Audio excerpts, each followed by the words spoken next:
sweeties of the zodiac, except that sometimes you're so sensitive that sometimes you can put up a little shell or wall, but you're so sweet.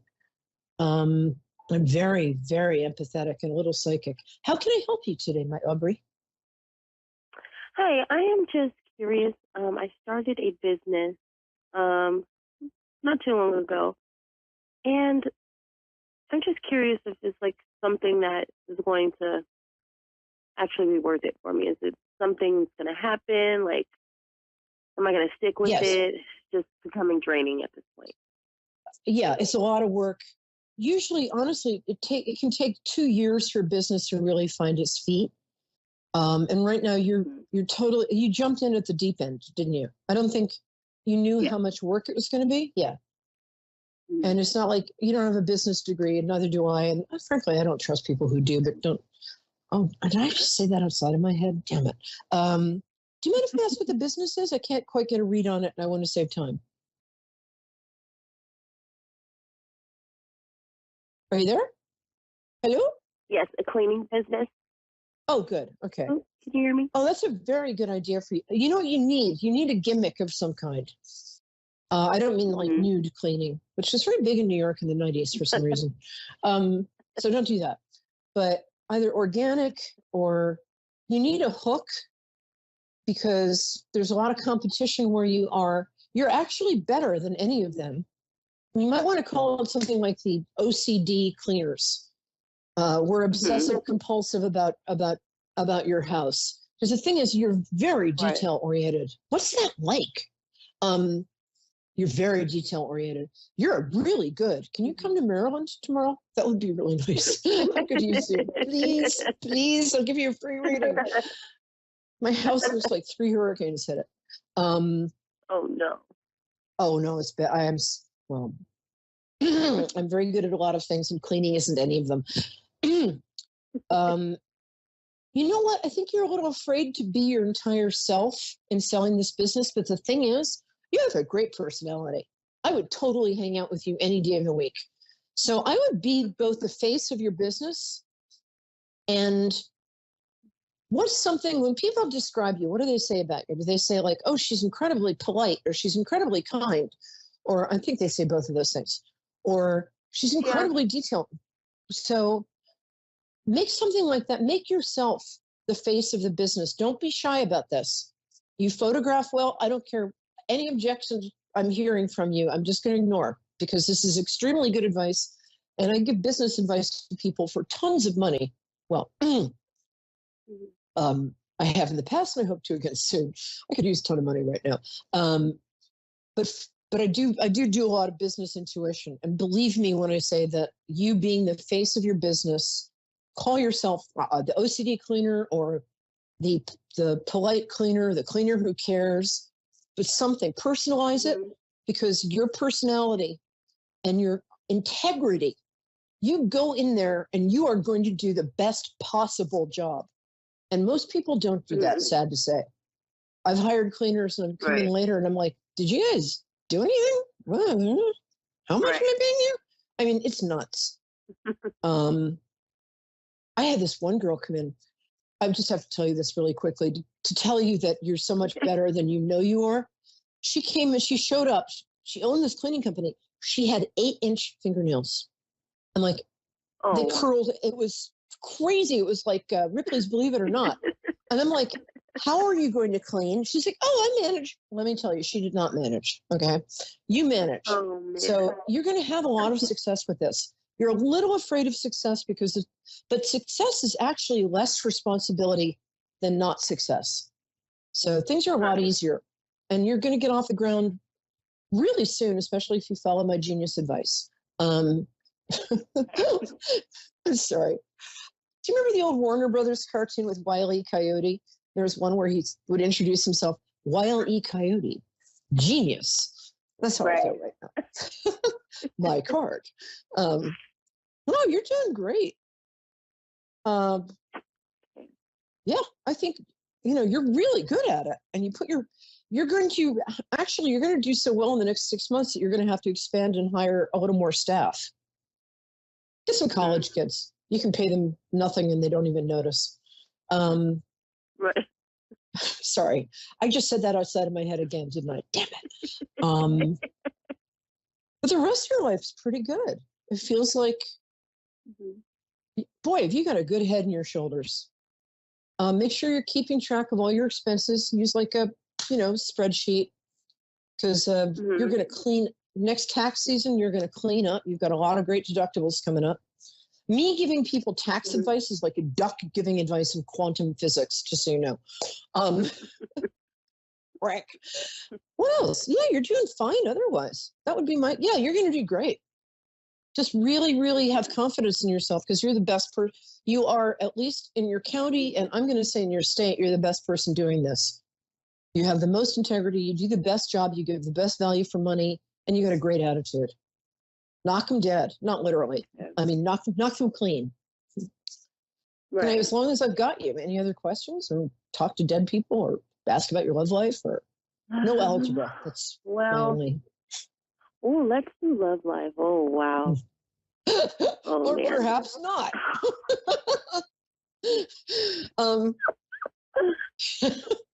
You don't mind if I just curl up in a fetal position under the bed and sob uncontrollably, do you? Oh, sorry, that's my love life.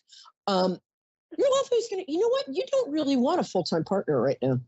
Boyfriend, girlfriend, whatever, llama friend. You don't. You're too busy. You'd like somebody for companionship, but I don't think you want somebody hanging out and trying to tell you what to do and judging you. You're going to have that. I mean, not that, but you'll have a relationship. But that's later on, towards the end of the year. Right. And I think you're probably seeing somebody, but whoever you're seeing right now isn't worth your time. Use them for whatever they're good for, and then toss them like an orange peel. Orange peel? I have no idea where that came from. I'm so sorry. Whoever's in your, feels like there are two people in your life, but there's especially one, and it's just back and forth. This person is never going to treat you like the empress queen you are. So sod him, her, them, whatever. All right, we solved that. What other world problems can we solve? One other thing. Do you mind if I ask, do you have kids?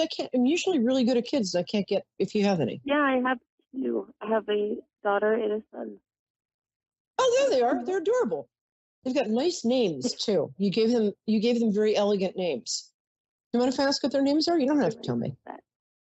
My son's name is Prince. My son's name is Prince, and my daughter's name is Ava. I love those names. Oh, this is what it sounds like when doves cry. I love Prince. Prince. We're all about Prince here. Love the name Ava. See, elegant names. I was right. And they're adorable. Oh, they're great kids. I don't know. You're totally a good mom. I don't know what you're doing, but you have not screwed those children up, which is very high compliment. Thank you. Thanks. No, they're really good. And they're going to have long hair. Wow. Great kids. Really like the kids. Don't care for the father much, but or both of them. No. But really good genetic material. I'll give you that. So let's see. Job, love life, kids. Your health is good. You want to cut down on the sugar a bit, she says, looking in the mirror. I just gained 30 pounds. We've got 2 minutes. So, and one of the reasons you don't want to use yourself in the advertising is you don't look the way you think you should look, but you actually look wonderful. It's really hard when in this society, every time I don't even look in the mirror right now because or if I do, after a certain age, you approach the mirror and like you sort of have this face all worked out before you jump in front of the mirror. It's like go to the mirror and then you're like, but you're really attractive, and you just as you are right now. So if that's holding you back, get some photographs. Put on some pretty makeup. Put on, unless you don't like makeup, in which case don't do that. But put on stuff that makes you feel good. Have a friend take pictures of you and really use them in your advertising. Because you're lovely. And also, you're just really attractive person. And I think it'll be very good for your business. People also like having a person attached to the business, especially in a personal service like that, because it makes them feel like they see you, they can trust you. It's not some nameless person who's going to come in and steal their grandmother's silverware and their grandmother. Right. Okay, to sum up, your relationship stuff is more towards the end of the year. Your kids are awesome. You're going to do a great job with your job. Take my advice, because normally people pay a lot of money for that. If you're ever in Maryland or Brooklyn, give me a call and I'll take you out for a beer because I like you. Thank you so much. Well, you're just so much fun. Thank you so much. Oh, and you're going to thank you, my angel. It was great meeting you. So, okay, I'm gonna say goodnight and thank you to my wonderful callers. I get the best people here. They're the coolest and the most wonderful. So call next week. This is Perry Lyons, New York City celebrity psychic on Moonstruck TV, A1R Radio. Woohoo! And I love you, and that color looks great on you. Bye-bye.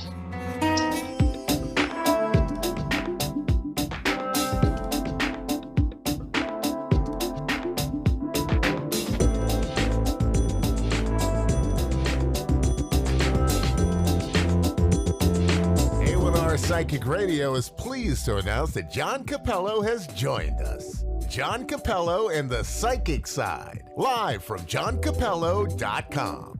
Hi, I am psychic medium John Capello, and I want to ask you to join me every Tuesday, 4 p.m. Central Time, for my show, The Psychic Side. It is an informative show about developing your personal psychic abilities. I hope you will tune in here on the Ask One Radio, Psychic Radio Network, and Moonstruck TV. Amazingly accurate, clear answers to any question. You'll love Suzanne Marie readings. Clairvoyant reader and spiritual light trance medium. Tarot is used for spirit confirmation. She's been a spiritual reader for 30 years and would love to be able to bring accurate, clear, visionary readings for those who seek answers. Available online and phone. Call 320-455-2303 or email readingsbysuzanne@gmail.com. Suzanne Marie. Check her event page for specials.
You're listening to A1R Psychic Radio, Earth's #1 psychic radio network, and watching Moonstruck TV and Lightning Television. Welcome. Time for Eleanor Gray's Psychic Destiny with Eleanor Gray. Eleanor Gray. Live from GraceDestiny.com. Connect direct. In North America, dial 888-454-2751. In London, 20-3519-2158. In Sydney, dial 02-84 844-888-3147. Or online, contact us through our Facebook page, facebook.com/Psychic Radio. Or one of our websites, askoneradio.com or moonstruck.tv. This is Eleanor Gray's Psychic Destiny on A1R, the Ask One Radio Network. Hello there, hi everyone, and welcome here. Eleanor Grace is with you. I'm Eleanor, and I will be doing some wonderful free readings for you guys here tonight in the UK and in the afternoon in the USA. So, and some parts obviously in the morning. So we cover all day. Now, I'm a psychic medium and have been for 35 years. Now, these are cards that I use during the readings that I will give to you. Now, mostly the readings are all about clairvoyance and connecting to you personally, and also wanting to connect through to the future, seeing what's happening in your future. Where are you going to? Who you're going to meet? Who is going to be so very important to you in the coming weeks and months and years, in fact. And we do also have angel guides that are with us, and those angel guides tend to follow in our footsteps, really, and shadow our movements and guide us through to new possibilities and to new beginnings. And that's what we'll be looking for as well in the crystal ball, which I'll bring through a little later in the show. And also, if you wanted to have more of an in-depth picture as to how your life is progressing, then why not try an email reading with me personally? They're $25. You can get them straight, order them rather, through my website, and that's gracedestiny.com. Just go to the psychic store and you'll see all the products there. But an email reading is marvelous because you've actually got everything in writing, and you will see a selection of the cards that you've chosen for your reading. 2 questions, and there you have it. You can see exactly what is happening in your life and in your future. Why don't you try it? A lot of people do. Now, you can also book straight with me on my psychic readings page. Again, website has got everything there for you at gracedestiny.com. Now, I'm shuffling my cards, really getting ready here for Tamara in Dayton, Ohio. Hello, Tamara, and welcome. Tamara, is that Tamara? Yeah, we'd say Tamara here. Right. Tamara. Yes, it's We Tamara. do it.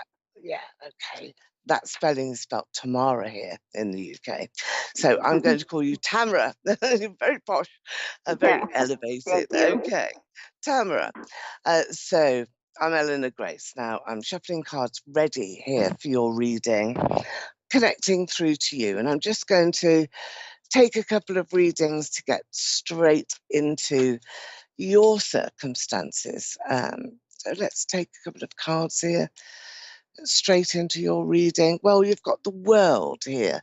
Now, the World card is all about expansion, and that's what you're needing at the moment. And I was looking at your horizon as I was connecting through to your name here, and it was very bright. I think your aura is very bright, and you've got a lot of communication in you. So there's a lot of things that you want to say to a lot of people.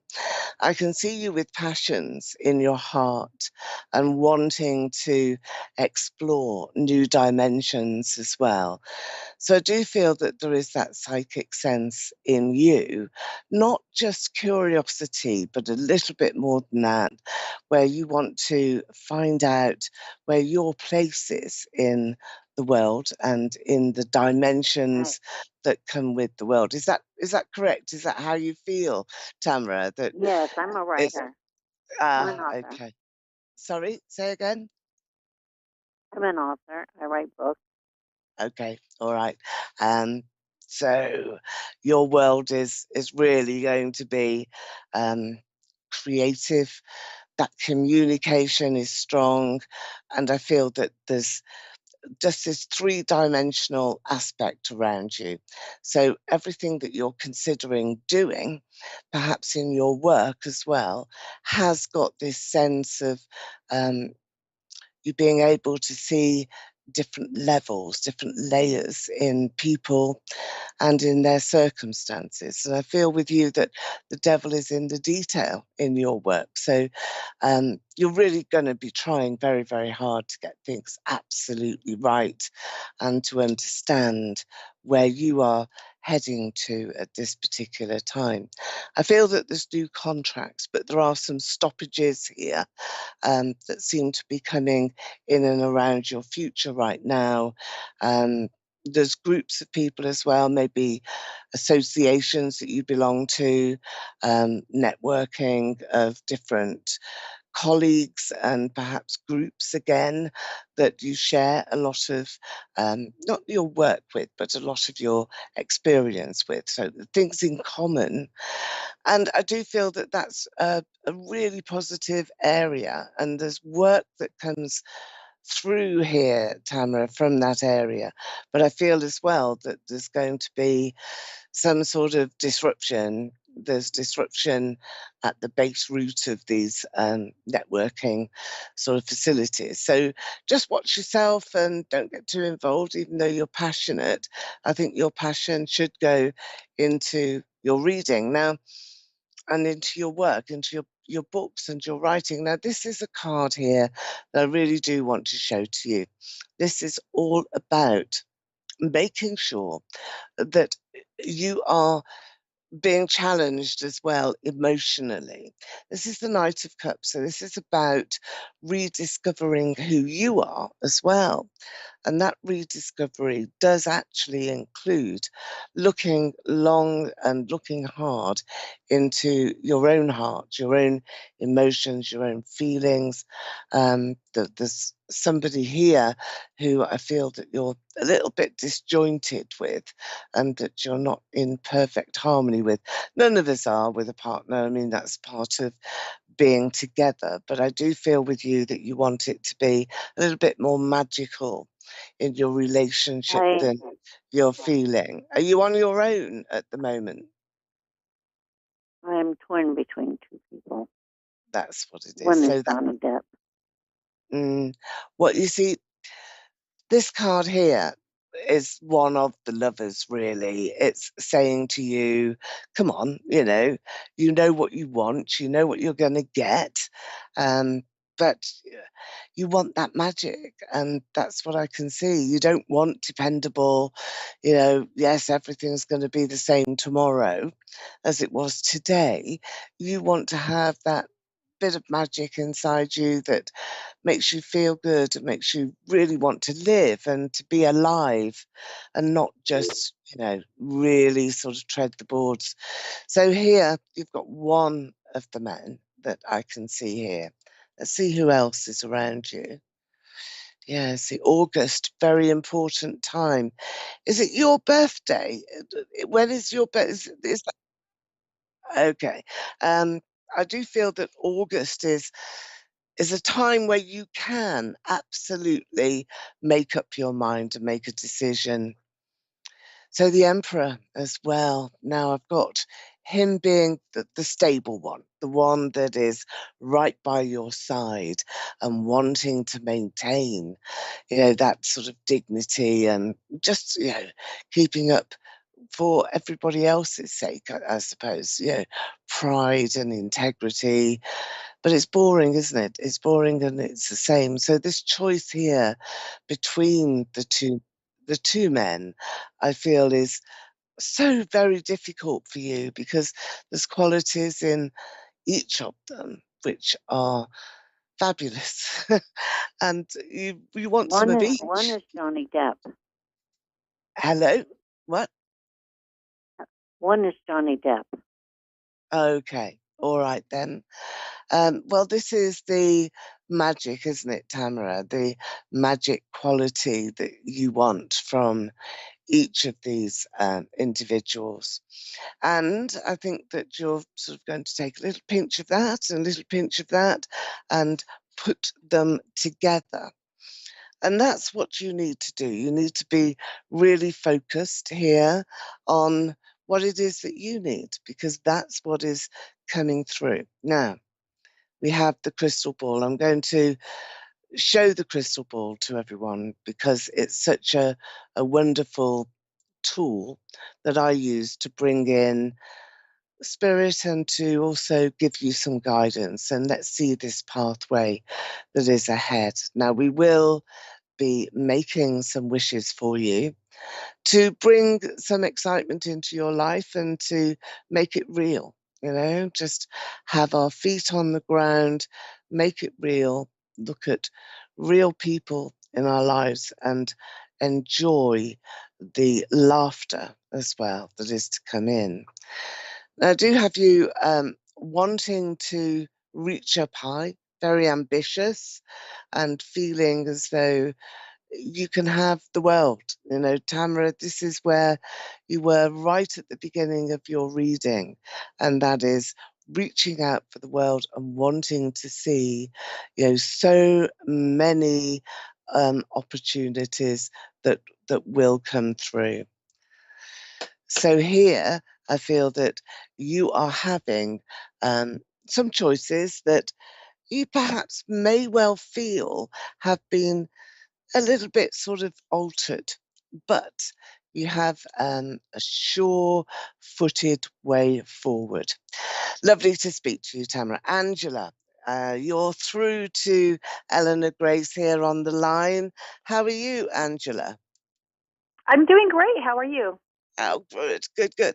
Yes, well, I'm all the way over here in the United Kingdom, in London. And of course, we've got major celebrations coming up this weekend with the coronation of King Charles. So lots of people are taking holidays here. So it's all fun atmosphere and everybody's looking forward to a bit of a holiday break.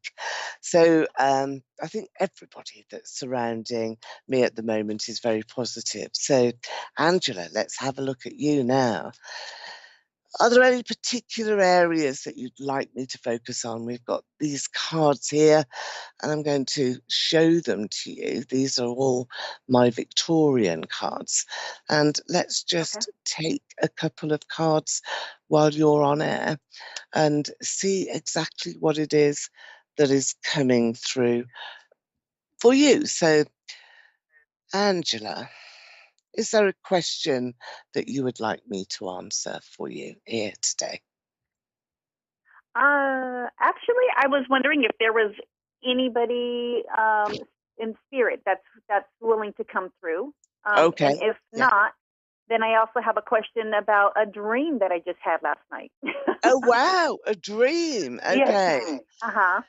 Well, let me just take you one of these cards. Let's fix you first of all, and let's see what is coming through. Right, okay.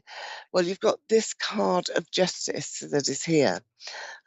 Justice is where the truth is coming out, and this is the card that you've selected. So what I will say to you is that whatever the substance of your dream was, it brings through truthful elements where you can be guaranteed almost that something else will follow on from your dream. I feel that they were predictive because you've got this justice card, and that does mean that you've got something else that is really important that you're going to focus on. I do feel that there's a lady in spirit with you.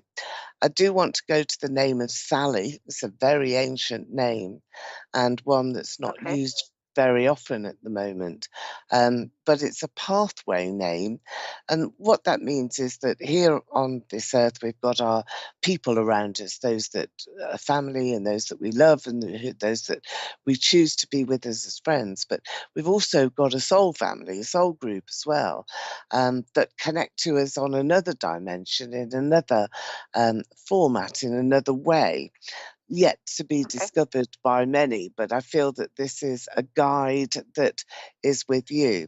And because you have got justice and this lovely sense of feminine attributes at the moment, this is a another indication that you're being helped and you're being directed here in your life at the moment. So there's open doors for you, and you will choose to go down some different pathways, some that you've never really tried before. So it's, I think, this year, a time where you may well abandon some of your existing commitments to yourself in terms of your career, in terms of who, what, where, how, when you want to be. So it's certainly an opening door that is there physically and emotionally. So I think that you've got all of it that's going to come in as well, Angela. And I think it's very exciting too. So this is a lady that is a guide, not someone that you've lost in spirit. And I don't know what the name Sally means to you, but it will mean something in the very near future. Maybe it's a person that you're going to meet, or a person who is a mentor, somebody that comes in as a mentor. Do you draw and do you paint? Because I've got lots of different colours and artistry all around you. Maybe it's a hobby, maybe you like to collect art. What does that art mean to you?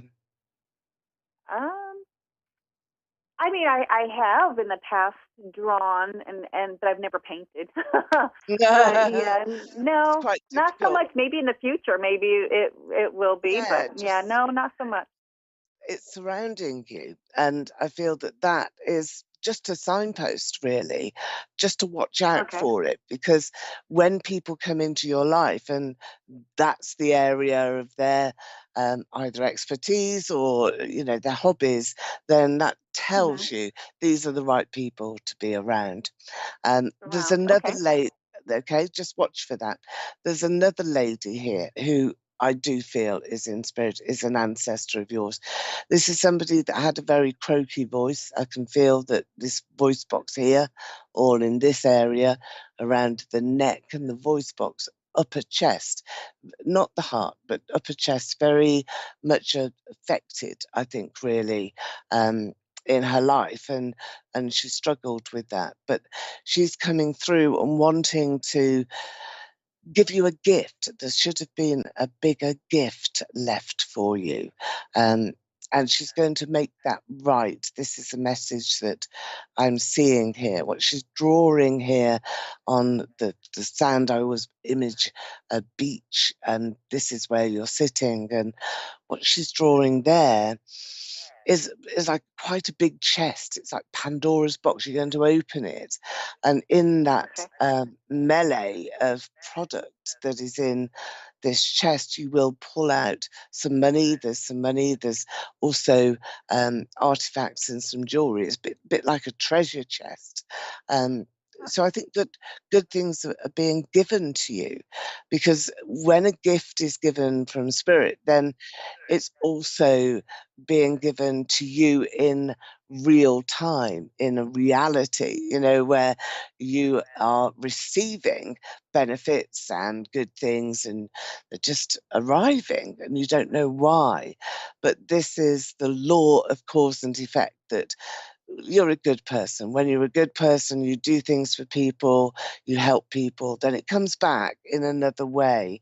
But I do feel with you, Angela, that there was a sense of loss, that you lost something, really, with regard to a passing of a family member, that you didn't have, or you didn't get everything that you should have done. Does that make sense to you? Do you relate to that, Angela? Yes, maybe. Do you know if this person has been passed for a long time or just recent? Because that will kind of help me to decipher who it might be.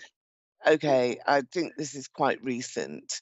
The initial of F for Freddie is also being shown to me, so that might be a clue for you.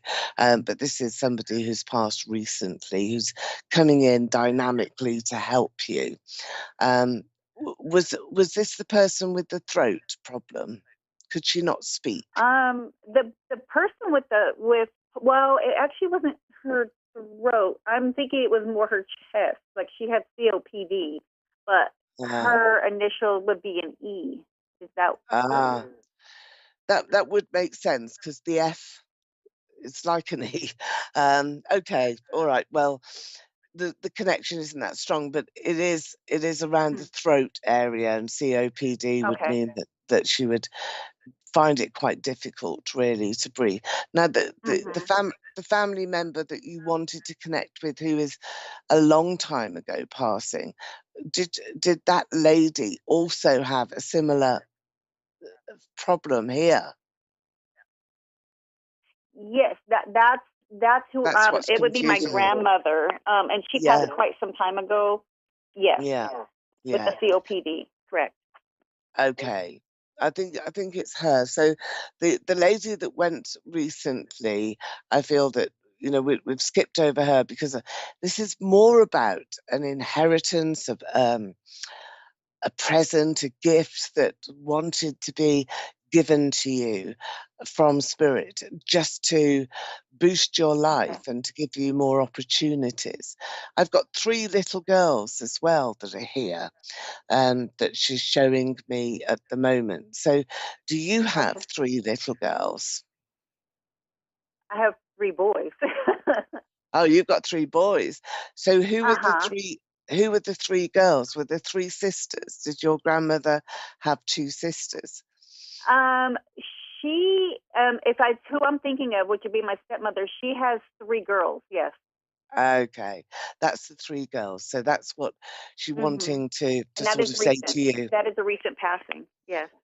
That's what I felt. Okay, I think we've got both. We've Mhm. got both because I keep wanting to go to my throat here. So we've got a gathering. We've got a gathering of spirit. We can't do anything about it. So let's try and separate the two so I can relay both of those messages because I think they're both rushing now at me to say it's me, it's me, it's me. Okay, Got so the lady with the initial of E, that's your grandmother?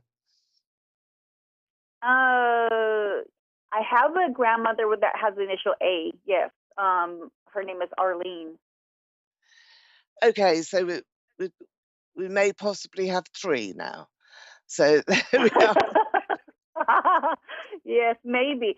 I have an Arlene, an Edna, and a Linda. Okay, all right, Arlene. Arlene, I think, has just joined the party, so that's really quite nice, Okay. isn't it? I think she's there too. So they all of my spirits here who've entered my room and want to share with you, they all want to give you a massive hug, because you're so lovely and you've got such an abundant personality and attitude in life. So your 3 boys, one of them will produce 3 girls. So you will have Oh, 3 girls as 3 granddaughters. Now that's what's coming in, but we know the 3 okay. girls as well are in spirit. So we've got that connection. But remember what I've said, that this is your soul family, and it's Right. also blood family. So you're going to get lots of abundant sort of help and a positive way forward. And I think it is all about collecting that emotional evidence and being able to feel as though you're being helped, not just here, but from the other side, as it were. And that, these individuals still operate on a level of their own soul growth, and you will eventually join them. But they're watching and shaping and maneuvering the way forward. Now, your dream last night, we do have justice, don't we? And justice is, making that dream come true as well, but also feeling as though you've got those psychic powers that are coming through. So just tell me a little snippet about your dream and let's see whether we can connect it to Arlene, Edna, and Linda. Let's see what their take of it is. Let's have a go, shall we? So Okay. what Okay. was the main Yes. what was the main thing? Uh, so it was centered around an ex-boyfriend of mine from many, many years Okay. ago. And Right. for Okay. some reason, and he himself is passed, but for some Right. reason, we went to a cemetery where his mother was buried, Ah, and he was putting like photos of her around and just putting a flowers. coat over her head. So it was weird. I mean, it's a dream. So I wasn't really sure, Okay, but I yeah, have not yeah. had dreams with him so in Ah, quite some time. So yeah. okay. Well, when that happens, your subconscious is being connected to other spirits, other energies that are there that have known you or have been in contact with you. And this will be a snapshot of the past. So your subconscious is going back into the past to, really try and understand today, understand where you've been. And it's a very important type of dream, because when you have that connection here in spirit, that means that you are connected, and that he is trying to connect to you. So you're thinking about him because of that reason, that he's trying to get through to you. I think showing Okay. you memorials and churches and gravestones or funerals is always about ending one section of your life and starting a new one. But I feel that it's your connection to spirit anyway that is making this very important, that you want to be able to connect to. You want to be able to develop your own psychic senses so that you can speak to your loved ones who've passed over. And, everybody can do this with practice and with the intention that is correct. So do try and meditate a bit now on opening up your third eye, which is here. Just take in some light and meditate on you. I feel that you will be successful, but I think these three ladies are really surrounding you in spirit. Now, remember Arlene, Edna, and Linda coming through today with whatever problems they had with their throat, they're now able to speak to you directly. So imagine that their comforting words are there to heal you and support you. They're going to come through in your dreams next. So it's been wonderful speaking to you as well, Angela, and I hope that you do persevere and you do get some very, very positive feedback here from spirit. And if not, then Yes. get a hold of me. And thank you for coming through on the show. We're closing now, but it's been a lovely chat. And thank you too to Linda, Edna, and Arlene. So we've been gate crashed now in Angela's spiritual journey. So there we are. It's been lovely to speak to you all, and I will see you same time next week. I've been Eleanor Grace from London in the United Kingdom.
You're listening to A1R Psychic Radio, Earth's #1 psychic radio network, and watching Moonstruck TV, enlightening television. Welcome. Time for Understanding Spirit with Mary Shapano. Mary Shapano. Live from MaryVCircles.com. Connect direct. In North America, dial 888-454-2751. In London, 20-3519-2158. In Sydney, dial 02-8488-3147. 7. Or online, contact us through our Facebook page, facebook.com/Psychic Radio. Or one of our websites. AskOneRadio.com or Moonstruck.tv. This is Understanding Spirit On A1R, the Ask One Radio Network. Hello, everyone, and welcome to Understanding Spirit. I can't believe this is my 4th week. I'm starting to get the groove of everything slowly. I hope you're enjoying tuning in to your intuition. And if you have any questions or there is something that you would like me to address, if you're having any difficulty doing anything, please email me on maryvcircle@gmail.com. And I will get back to you as soon as I can. I can also look at doing it during one of the shows. So feel free to do that. Today, I'm going to be talking to you about symbols. When mediums or readers are doing readings, we very often get symbols from spirit. As you can imagine, if you've had readings before, when you are sitting there and somebody's giving you a reading, if you had to wait the whole time for spirit to give you this long dialogue, it would take quite a while before the reader gave you any information. So many times, spirit will also work with symbols, with songs, anything that will give you messages straight away. So today, I'm just going to give you an idea of how to work with getting symbols and especially like yes and no symbols. A lot of people, when they want a reading, they want a lot of answers to yes and no type questions. So, things like, am I going to get pregnant? Am I going to get a promotion? Am I going to move? All those kind of things. So certainly those symbols are very, very important when you're learning how to be a reader and work with your abilities. So it's just a small exercise, and I can give you an idea. We'll work through it a little bit faster than I would if it was in a development circle. But you can still sort of take your time when you're doing it. Of course, you can look back at this video and practice it as often as you like. Okay, so as always, when we are looking at opening up to spirit, we will start with a quick protection, visualizing the white light around us and doing some breathing, which takes us into a more and more relaxed state. I always do it to the count of 4. I feel like that works the best with most people. Some people can't hold their breath longer, so they just want to breathe out. So I find that is the best way to go. So you can count longer if you feel that you can do it and that gets you to a more relaxed state. That's fine. Whatever works for you, the purpose is to get your body feeling very, very relaxed. All right, so let's get going and we'll start. So I want you to visualize a white ribbon of light protecting you and wrapping around your body, starting from the head and working all the way down to your feet.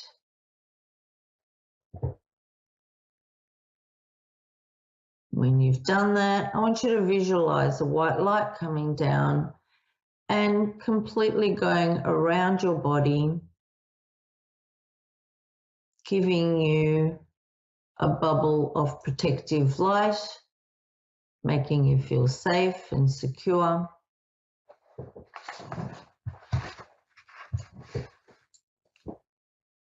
And I want you to just start doing some breathing now.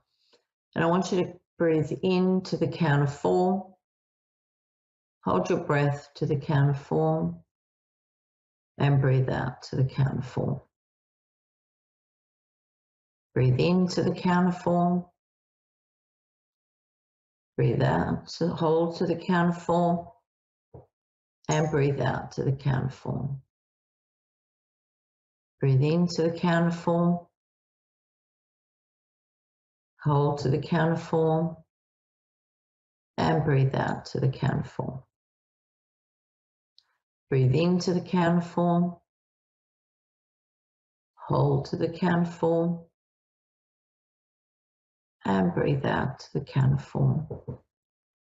Last one. Breathe in to the count of 4. Hold to the count of 4 and breathe out to the count of 4. Just feel yourself going into a more relaxed breathing, a gentle rhythm for your body.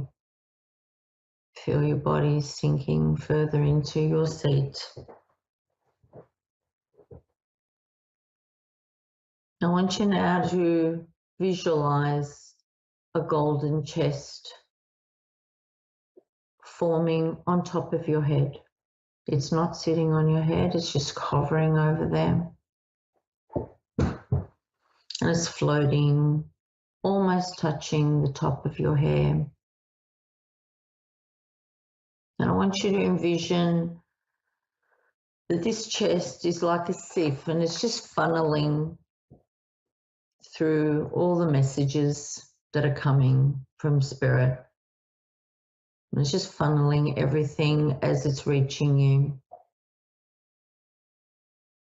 Visualize the color of the hinges, if it has anything ornate on it, the clasp.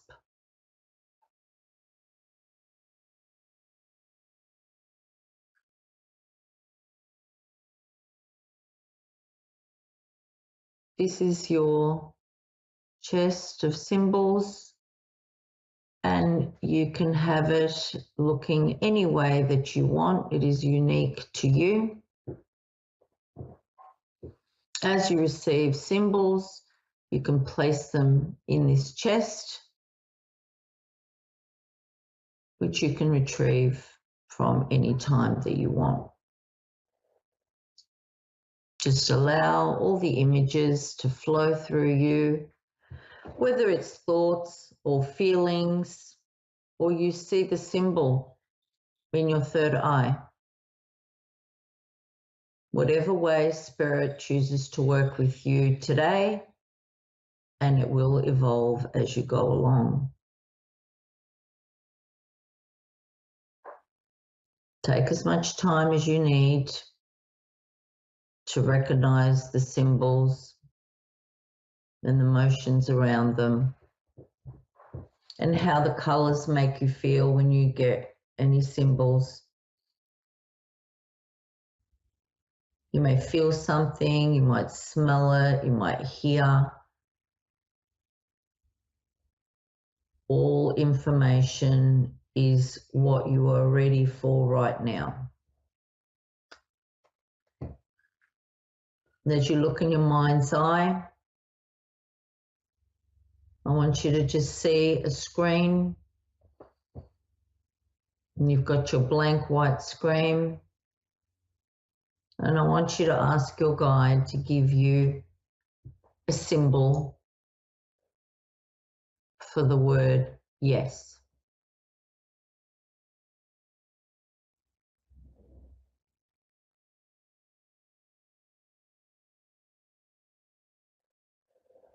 You can ask your guide now to give you a symbol for the word no.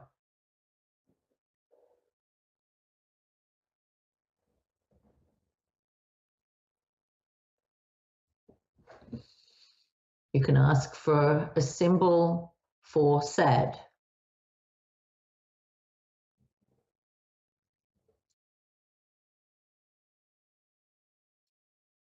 You can ask for a symbol for happy.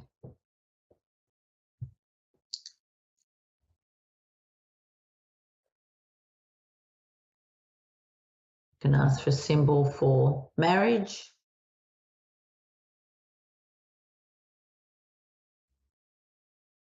Ask for a symbol for a baby.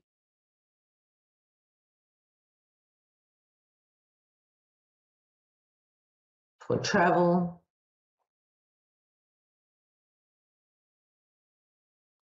For buying a car.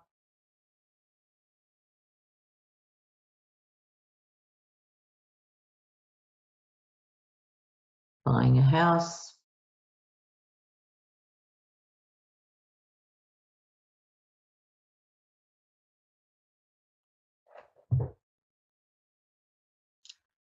Just know that whatever your symbols are, if you're given something that doesn't work for you, you can ask to be given a different symbol. As you place all the symbols into this chest, you can visualize the chest closing and know that you can go to this at any time when you're working with your mediumship. You can open your eyes whenever you want, and like I said earlier, you can go to this and do it at a slower pace. When I first asked my guide for a symbol for yes and no, she had given me a blue flower for one and a yellow flower for another. I never wrote it down and I kept getting them mixed up. And then I was like, clearly my memory is not good. Please just give me a cross for no and a green tick for yes. And that's how I've been doing it ever since. So if that's the best way for you, don't hesitate to just ask for something different. When you are getting symbols, they can be anything. If somebody asks me if they're going to travel or if they should travel, my guide will give me an aeroplane, or I'll see an aeroplane going forward straight ahead. And if I see that, I know they're heading towards Europe. If I see a plane and it's heading, am I going to move? Anything, are my finances going to improve? It doesn't matter, just ask various questions and keep practicing. And thank you for tuning in and watching me on A1 Radio Psychic and Moonstruck TV. And if you have any questions, feel free to send me a message and we'll address it and we'll work with it and see if I can help you along with everything.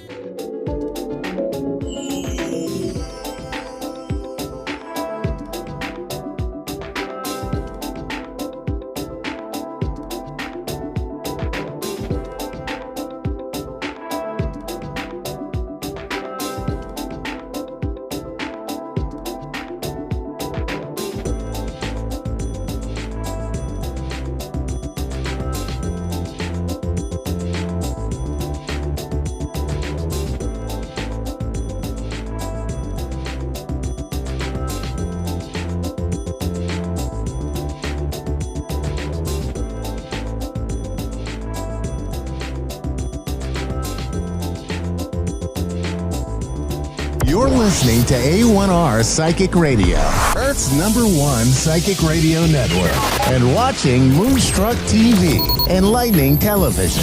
Welcome. Time for Understanding Spirit.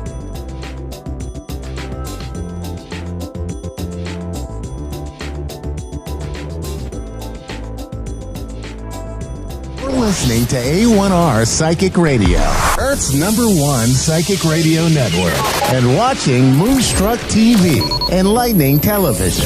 Welcome. Time for Susanna Medium with Susanna Hershaw.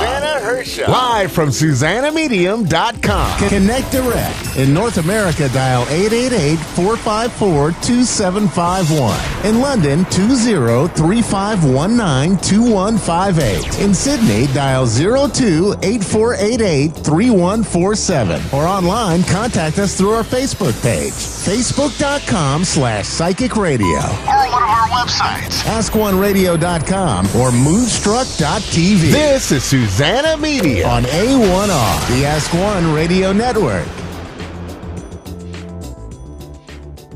Oh, wonderful, wonderful. So my lovely listeners and viewers, thanks very much for tuning in. And you are live with me here on the Ask One Radio Network, A1R Psychic Radio and Moonstruck TV. And I know at the background, Mr. Producer Dave is either dancing or singing. But did Mr. Dave said Elvis Presley? Well, he's doing something at the background there. So here we go. So I am going to be here. I am here with you, and I'm desperately trying to think of a song by Elvis Presley. Surely I can think of something. But I tell you what, in the meantime, while I figure it out, I've got a lot of pencils, coloring pencils and crayons and various pieces of paper in front of me. I've got oracle cards, I've got tarot cards, I've got a glass of water, I've got some little notes here, because today I'd like to give you a few tips. So if this is the very first time you are joining me, yes, it's going to be a little bit arty, it's going to be artistic, it's going to be creative, but by all means, by any means, it's a psychic mediumship show, and I'm your host, Susanna Medium, and this is our show, Susanna Medium. But then you see, I said this month we are going to be arty, and then just finishing that chain of thoughts. Burning Love is the one probably I'm going to sing to you at the end of the show if I have a little time. So thanks to Mr. Dave here. So here we go. So a few exercises and a few empowering techniques and a few ideas for you, because yes, we can use our cards. You know, we can have our cards. We can do all the various things. The crystals, working with the crystals, working with the colors, working with the angels, and so on and so on. But then you see, I am breathing here. I'd like you to join me in this little exploration of creative ideas. And why? Because if you remember, do you remember when you were a child? And then you had your colors and you had your coloring notepad and your favorite coloring book, and you did not want anybody to color any picture, and then you expected everybody to admire everything what you were coloring and drawing, and you could spend hours and hours just coloring the princesses, the cars, the planets, and all the various things, or just from memory or from imagination, using your imagination, you drawing everything what you were really drawn to. So I really invite you to bring that child energy, that childlike inspiration, or that beautiful, beautiful place forward within yourself. And I know our life is very, very hectic, or can be very hectic, but then why not? You know, let's be creative. Let's find the pencils, let's find the crayons, and I cannot wait to do something here for you. So if you are watching and listening live, join in. If you are listening to the replay or watching the replay, pause from time to time so you give yourself enough time to have a go at the things that I'm sharing here. And then if you really would like to come on board, sign up for my newsletter on my webpage, susannamedium.com, and you scroll down to the bottom where you can sign up, because this month I'm sharing ideas, some of these ones, some of the new ones. And while I'm doing this, because yes, we are psychics, we are mediums, I love arts, I'm a registered arts therapist here in the UK, music therapist, so art is always very, very important, has been very important for me. But here we go, let's just really go into the middle of it. So put your feet down and then take a comfortable breath with me. In, breathe, and then out, breathe. And then just really feel the weight of your body on the chair. And then take another breath. In, and then breathe out. And then if you have your paper with you, like I have my notepad here, my notepad and my coloring pencils, I would really like you to take one more deep breath from the core of you and then breathing out. Beautiful. Now the very, very first exercise or little play I invite you here is sharing a dot. So join in, join in. Have your paper, have a napkin or whatever you have in hand, and amongst the many, many colors you might find, or even if you have only a few colors ready, you choose one of them. And I'm going to choose this one. So if you can see this wonderful purple mauve color, and on my notepad here I am going to draw a dot in the middle. So join in with me drawing a dot in the middle. And then as you are drawing the dot here, breathe into the space. Breathe into the space. Focus on the little dot here. And then when you are taking your breath in, imagine this dot is expanding in size. And when you are taking letting your air out, then imagine that this dot is shrinking together. So joining with me as you are drawing, take a deep breath in, imagining your dot is expanding, and take the breath out. It's shrinking together. And then continue with this exercise and just notice what is coming forward for you. Do you want to feel that you need to breathe faster? Do you feel that you would like to breathe by yourself without any dots? You would feel that I really want to have a different color dot? Would you feel that I want to focus on the rest of the page? Or you feel that actually I would like to draw something else on my page? So just notice what is coming up within yourself. So continue breathing one more time. In and then release out. So pause if you are listening on replay and write down everything what came up for you. Any emotion, the sensation in your physical body, the emotion, what it might brought forward, the thoughts, the conversation. Maybe you started seeing something else in this dot, in the space of the dot. Maybe you started jotting down some ideas, maybe your shopping list, maybe your things to do. But notice how it all related to one simple exercise. And then very well done, because you allowed yourself to be in the space of breathing and drawing a dot. Another thing what you can do is that you draw a circle. So when you are drawing your circle, let me just do the circle for you. I'm choosing a different color. Choose a different color. I'll go with the dark blue. You know, I am drawing a big circle here. And then you see why you are drawing your circle. Look at my circle, freehand circle. Notice, did you draw a small circle? Did you draw a large circle? Did you draw the circle in the middle of your page, or maybe somewhere in the corner hiding? It's so near to you don't even want to notice. Or maybe you are analyzing your circle and you think, oh, it's not a circle, it's a triangle, or you ended up something an oval, and you are already analyzing yourself that, oh, I can't even draw a circle. So just notice what is coming up with you, okay? So notice. Again, take a breath in and breathing out. And then whether it's in the circle or outside the circle, pause if you are listening on replay, and then write down what is coming up with you. The most beautiful thing is, because right now we are not concentrating on anything. We are not drawing. We don't want to have an outcome of anything. We are just with the dot.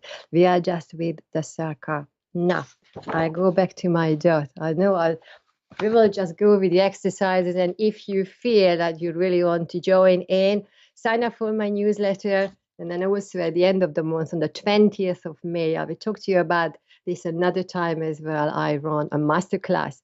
So again, how we are using the arts, and not just the visual arts, but all the other arts. Now go back to your dot, have a different color. And I'm going to do it a little bit faster now, because what I'd like you to do, okay, then you do the same without thinking, pick up a color and then just go with the dots, okay? Anywhere on your page, do your dots. One here, I do one here. I change my colors. I do another one there. I do another one there. You can make smaller, larger dots. I'm doing here, here, here, anywhere without even looking. You can close your eyes. You can do it with your right hand. You can do it with your left hand. You can do it with two hands, two pencils in two hands. So something like this, you will have your dots. Now, do you remember when you were a child and you liked the dots, two dots? Have another color, and oh my goodness, my lovely friends and listeners, just go for it. Your task is to link the dots together.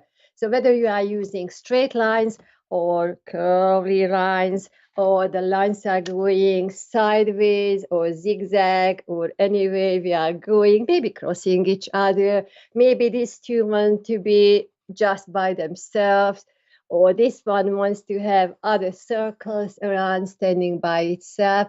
So just experiment with your dots, link them together with lines and different lines. You know, maybe like this one wants to be by itself, you know. So pause if you are listening on replay, and then pick a color, and then between the lines and between the shapes, how I can link these ones together. So you see right now I'm just doing it a bit faster just to demonstrate something here for you, okay? Creating something like this, but not because you want to create, because you just want to be playful, you want to be childlike. We are doing this. Why are we doing this on a psychic mediumistic, even our psychic radio and Moonstruck TV? Why we are doing? Because creative energy and being within your own soul and playing and letting the energies play with you and play within you is just so very, very important. Now, when you are here, I will go until my show lasts, and then, oh, I've got a kite here. Look at that. I noticed a kite. Did you notice the kite? I did not know I was drawing a kite, but I ended up drawing a kite.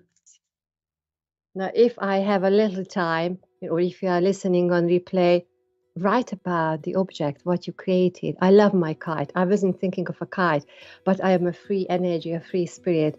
I love kites. I love looking up in the sky. I find it very meditative. I'm already humming and singing when I'm seeing the kites. It reminds me of something else when I was a child. La la la. You know, you can go with your own story. So my lovely friends and listeners, so today I had just a little short time here to share a few ideas with you. Tune in with my program, because we are going to explore all the energies, what we can do with our colors, with our shapes, how we can link them together with our cards and using our psychic and mediumistic abilities. So if you enjoyed this exercise, send me an email, hello@SusannaMedium.com. Go on to my website, SusannaMedium.com, or social media, SusannaMedium.com. And thanks very much for joining in, and come on board, sign up for my newsletter, and let's be very, very creative, especially now in May. So thanks very much, Mr. Dave, and see you in 7 days' time. Thank you. Thanks. Bye.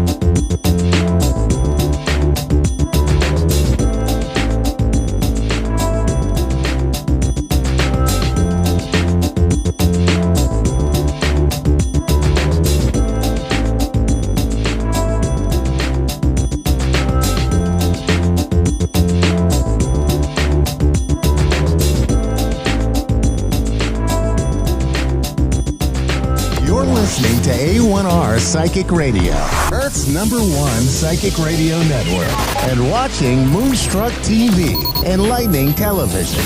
Welcome. Time for Medicine for Your Spirit with Raylene Byrne.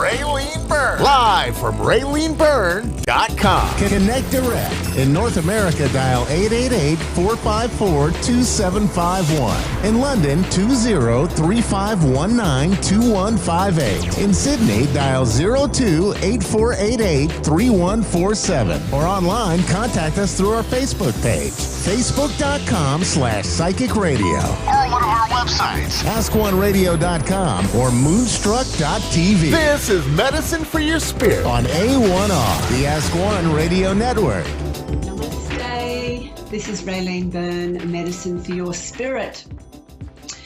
Wow, this last week since the eclipse has been full on. I don't know how you're all feeling, but I know a lot of people in my immediate world and my immediate surrounds, we've all been feeling a little bit knocked around. And we've still got another eclipse to come. So what I would like to talk to you about, which is a big theme, and it's been up for the last couple of weeks, but it's very, very potentizing right now, is around our own personal power. We've got all this astrological influential energy happening, and we're being really compelled to start to know who we are and to stand strong in that. So initially, when I was coming onto this call today, I thought, it's going to be about boundaries. And then it's like, no, it's about your power. So what I want to do, I'm going to just read something for you from my book, Alchemy of Awareness. And I just want to read this one little thing. It's all about how we give our power away, like what we give it to. So know and own your power.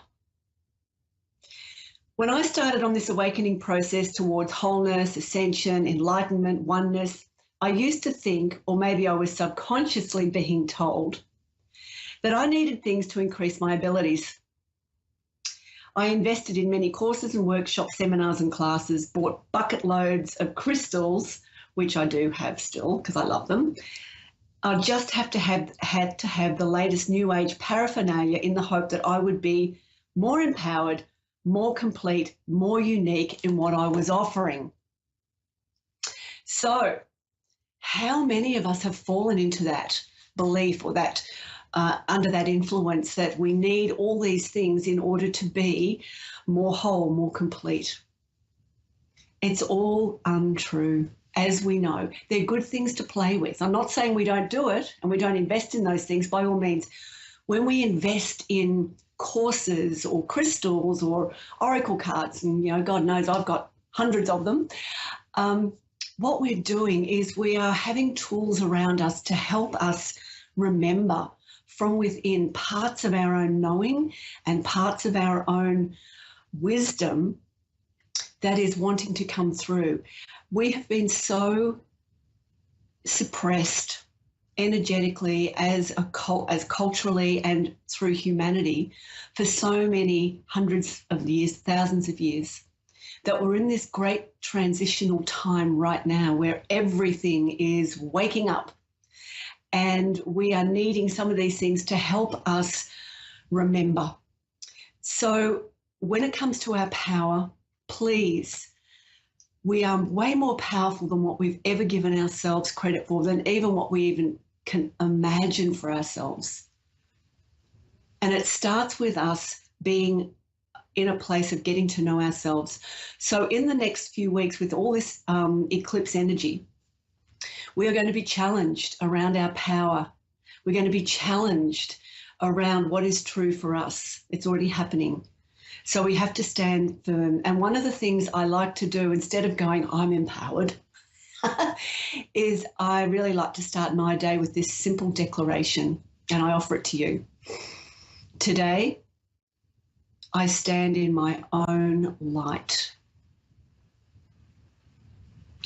That beautiful declaration, that acknowledgement of who we are, of all that we are, is a call to action.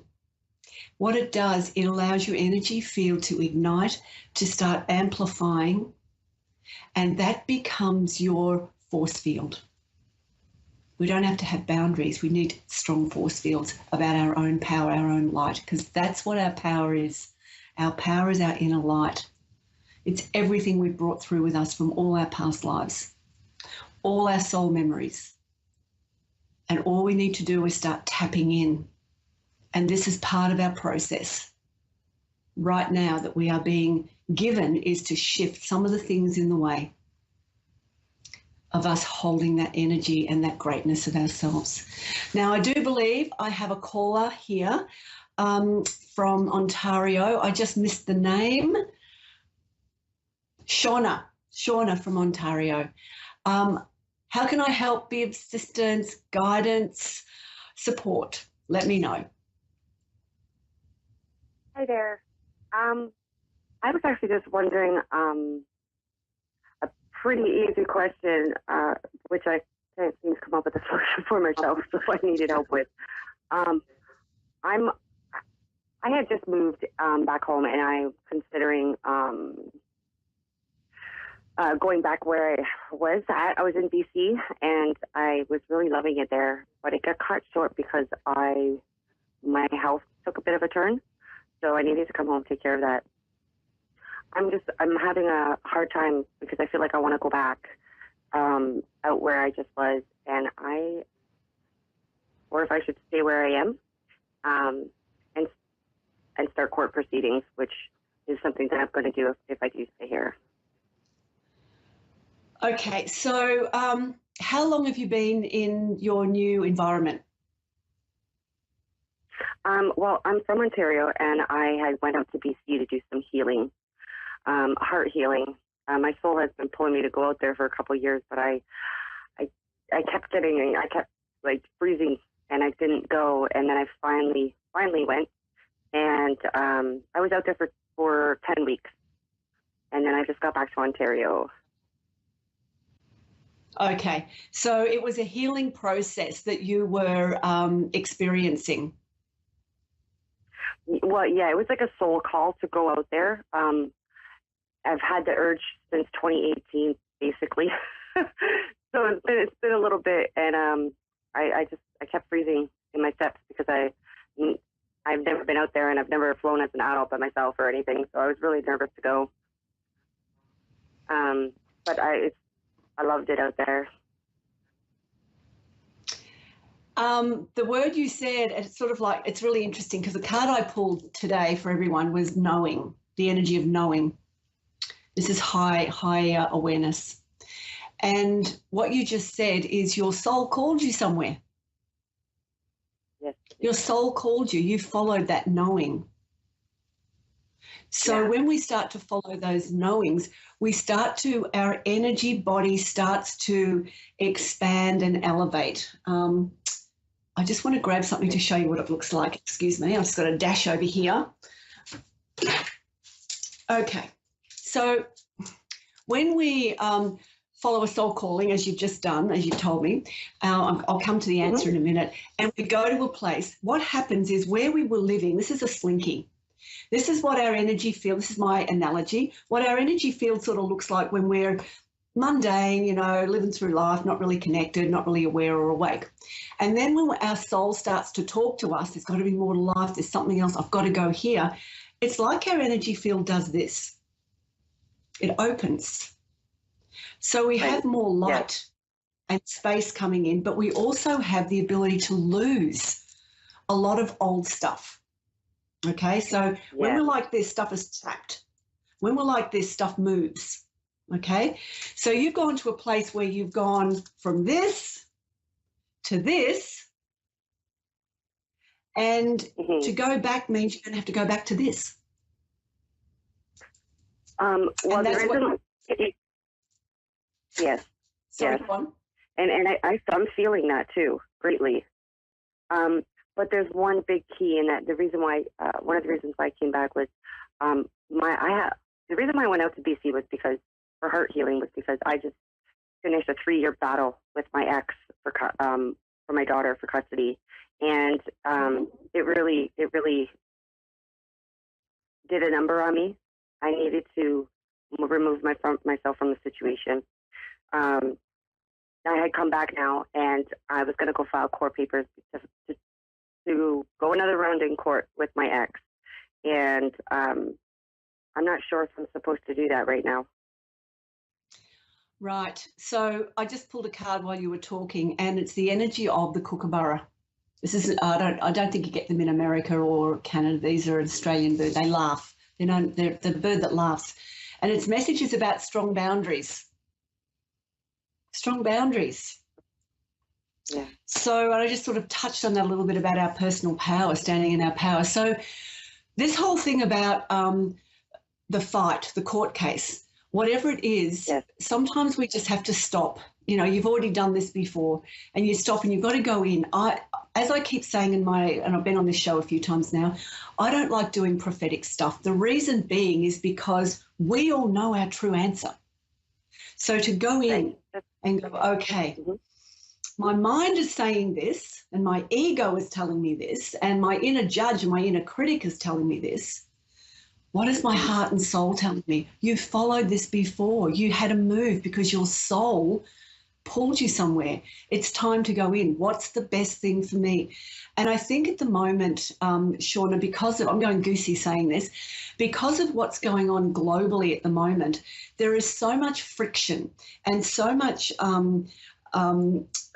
really weird energy around trying to clear the old out of our lives and release it and push it out, and so we can move on.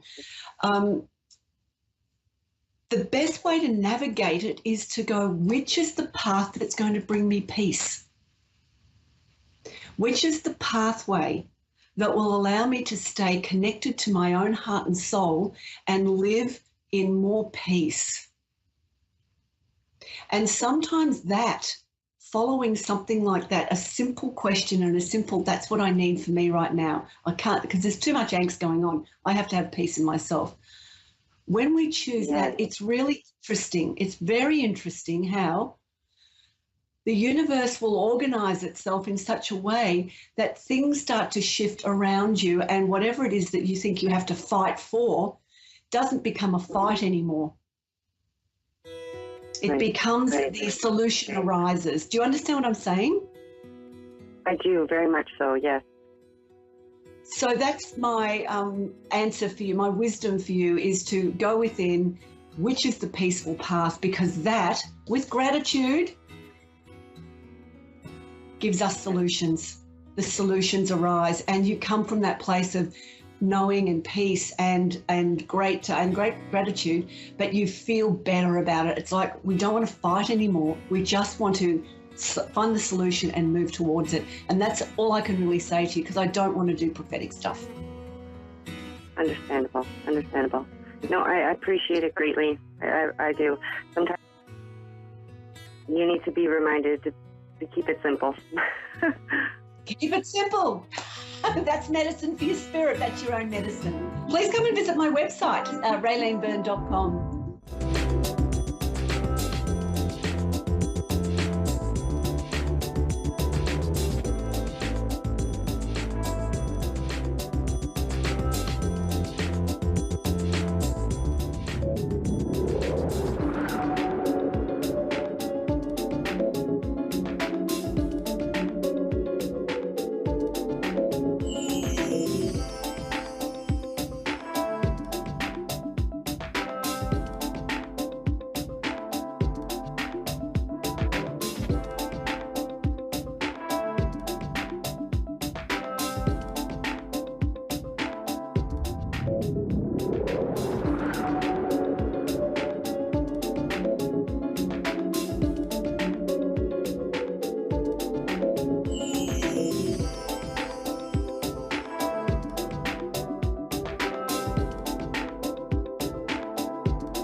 You're listening to A1R Psychic Radio, Earth's #1 psychic radio network, and watching Moonstruck TV, enlightening television.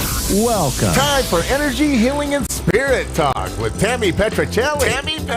Live from TammyPetricelli.com. Connect direct. In North America, dial 888-454-2751. In London, 20-3519-2158. In Sydney, dial 02-8488-3147. Or online, contact us through our Facebook page, facebook.com/psychic radio. Or one of our websites, askoneradio.com or moonstruck.tv. This is Energy, Healing, and Spirit Talk on A1R, the Ask One Radio Network. Hello, happy Tuesday. Let me see, looking at the time, I think it's just Tuesday everywhere. And let's see, I hope you can see me clearly. I don't see me clearly, but happy Beltane, blessed Beltane, should I say. So today or yesterday, technically, but you can celebrate it all week long, all month long. Beltane, what is Beltane? Beltane is May 1st, May Day, Flower Day. It is halfway between the spring equinox and the summer solstice. So it's basically a climbing out of the darkness of winter and getting ready for the beautiful, fruitful summer. So now is the time to plant your flowers, plant your garden, plant your veggies, whatever you're planting. And that includes manifesting for the future.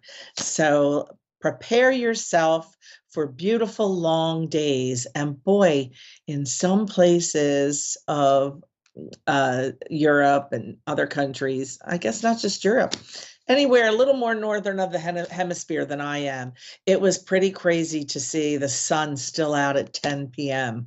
Yeah, next year I intend to be at Glastonbury for Beltane. So I hope you're not getting too much rain wherever you are.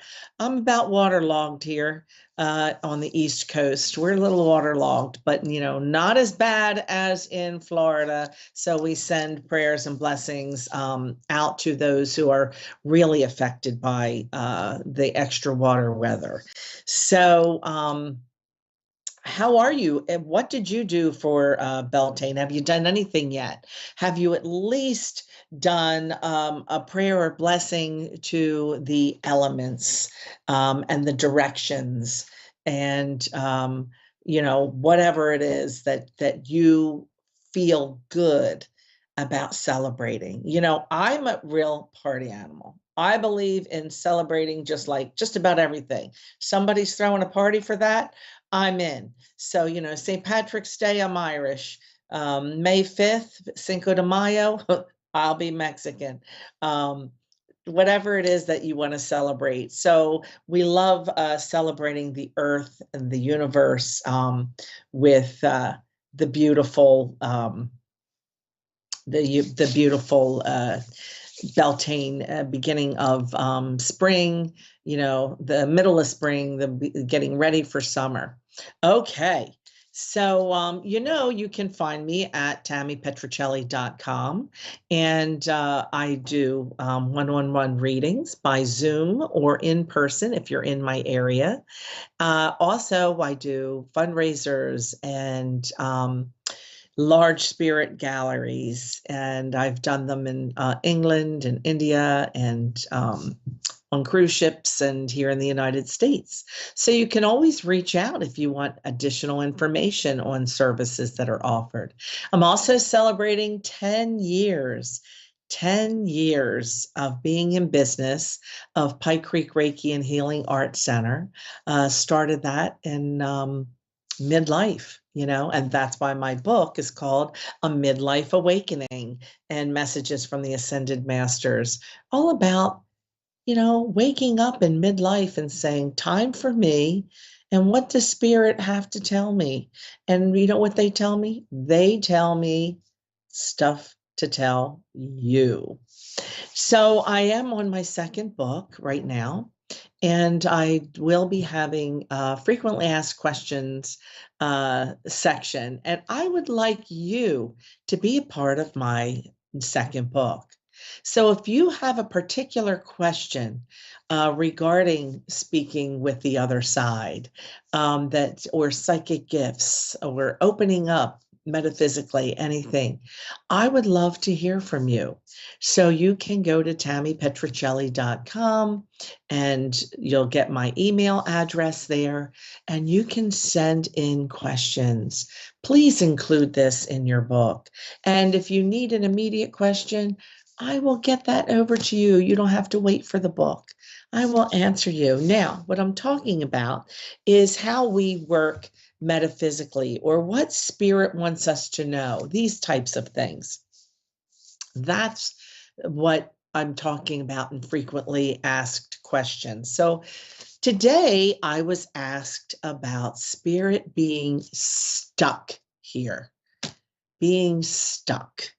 Refusing to go into the light, because a woman was concerned that her mother was refusing to go into the light. I don't believe that spirit gets stuck here. If they're staying here, it's by choice.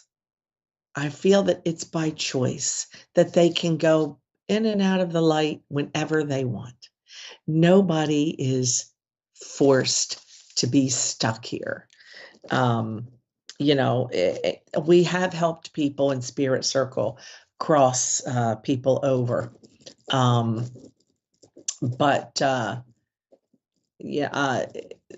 They can. They're not banned here. They're not included on the other side.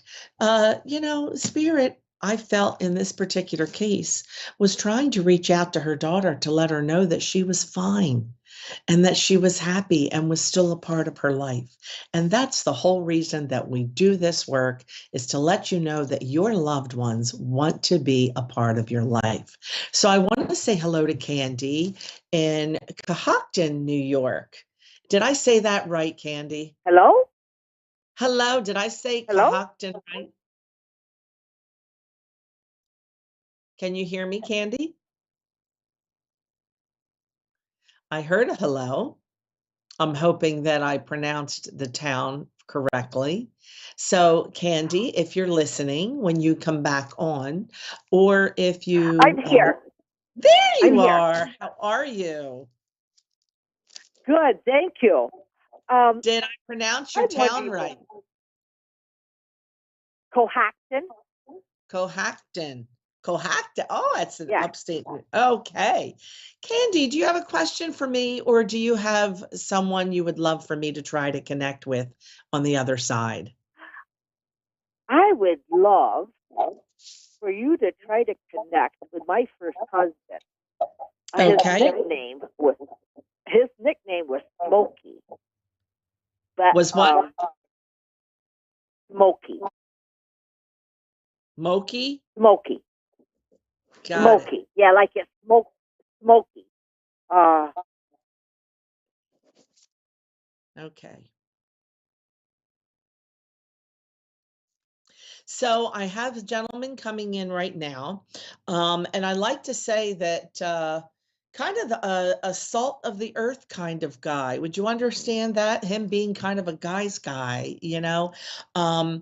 he comes in feeling very relaxed. And did he have facial hair at some point? Almost black hair. What about the face? Not really. There wasn't a mustache or anything like that.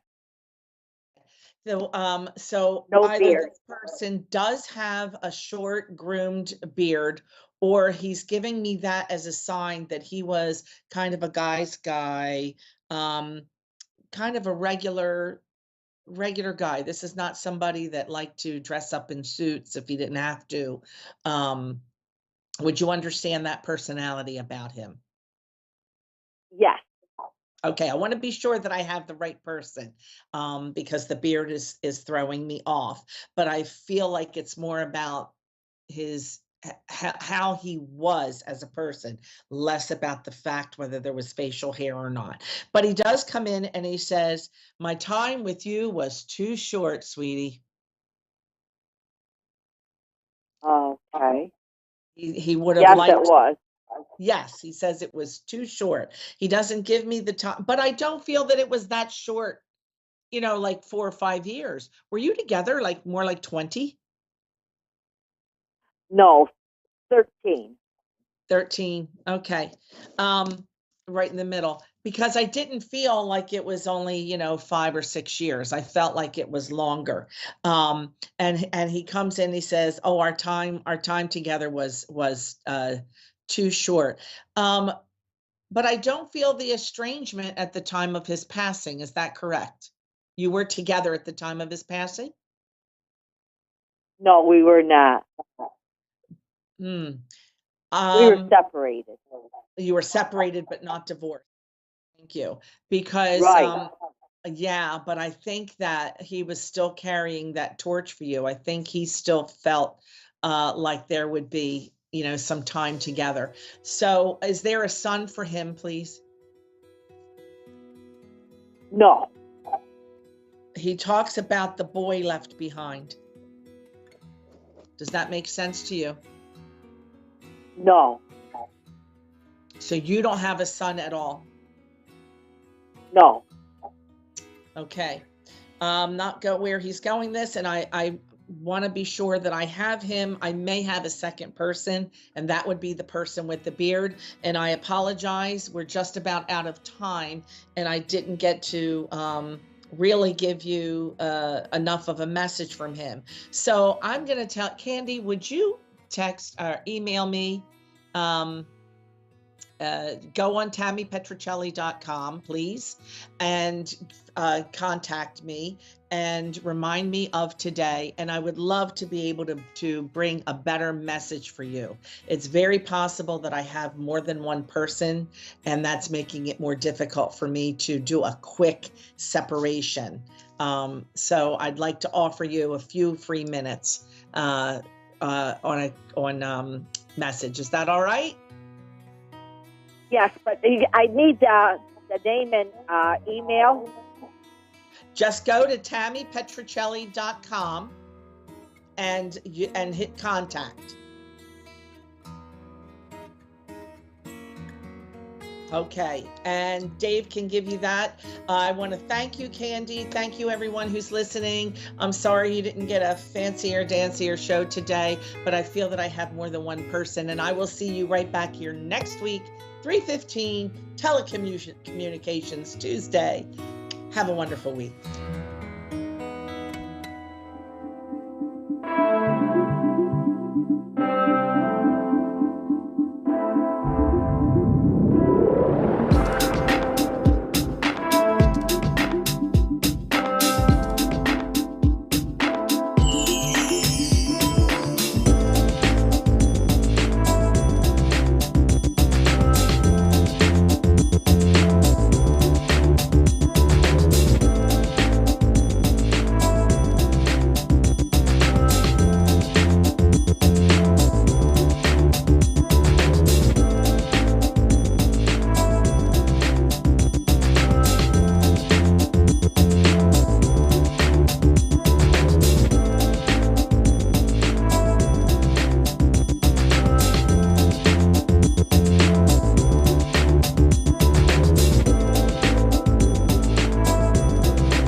You're listening to A1R Psychic Radio, Earth's #1 psychic radio network, and watching Moonstruck TV, enlightening television.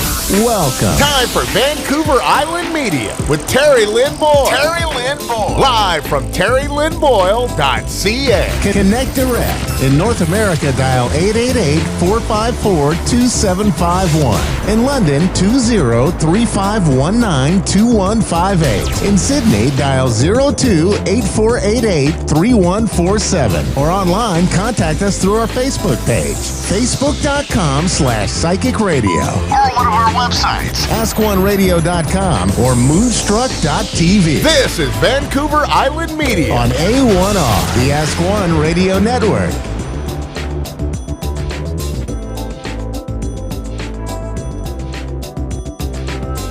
Well, hello. How are you on this beautiful Tuesday? It's Tuesday, right? Okay. I'm Terry Lynn Boyle, known as the Vancouver Island Medium, and this is my beautiful friend, Nicole Natras.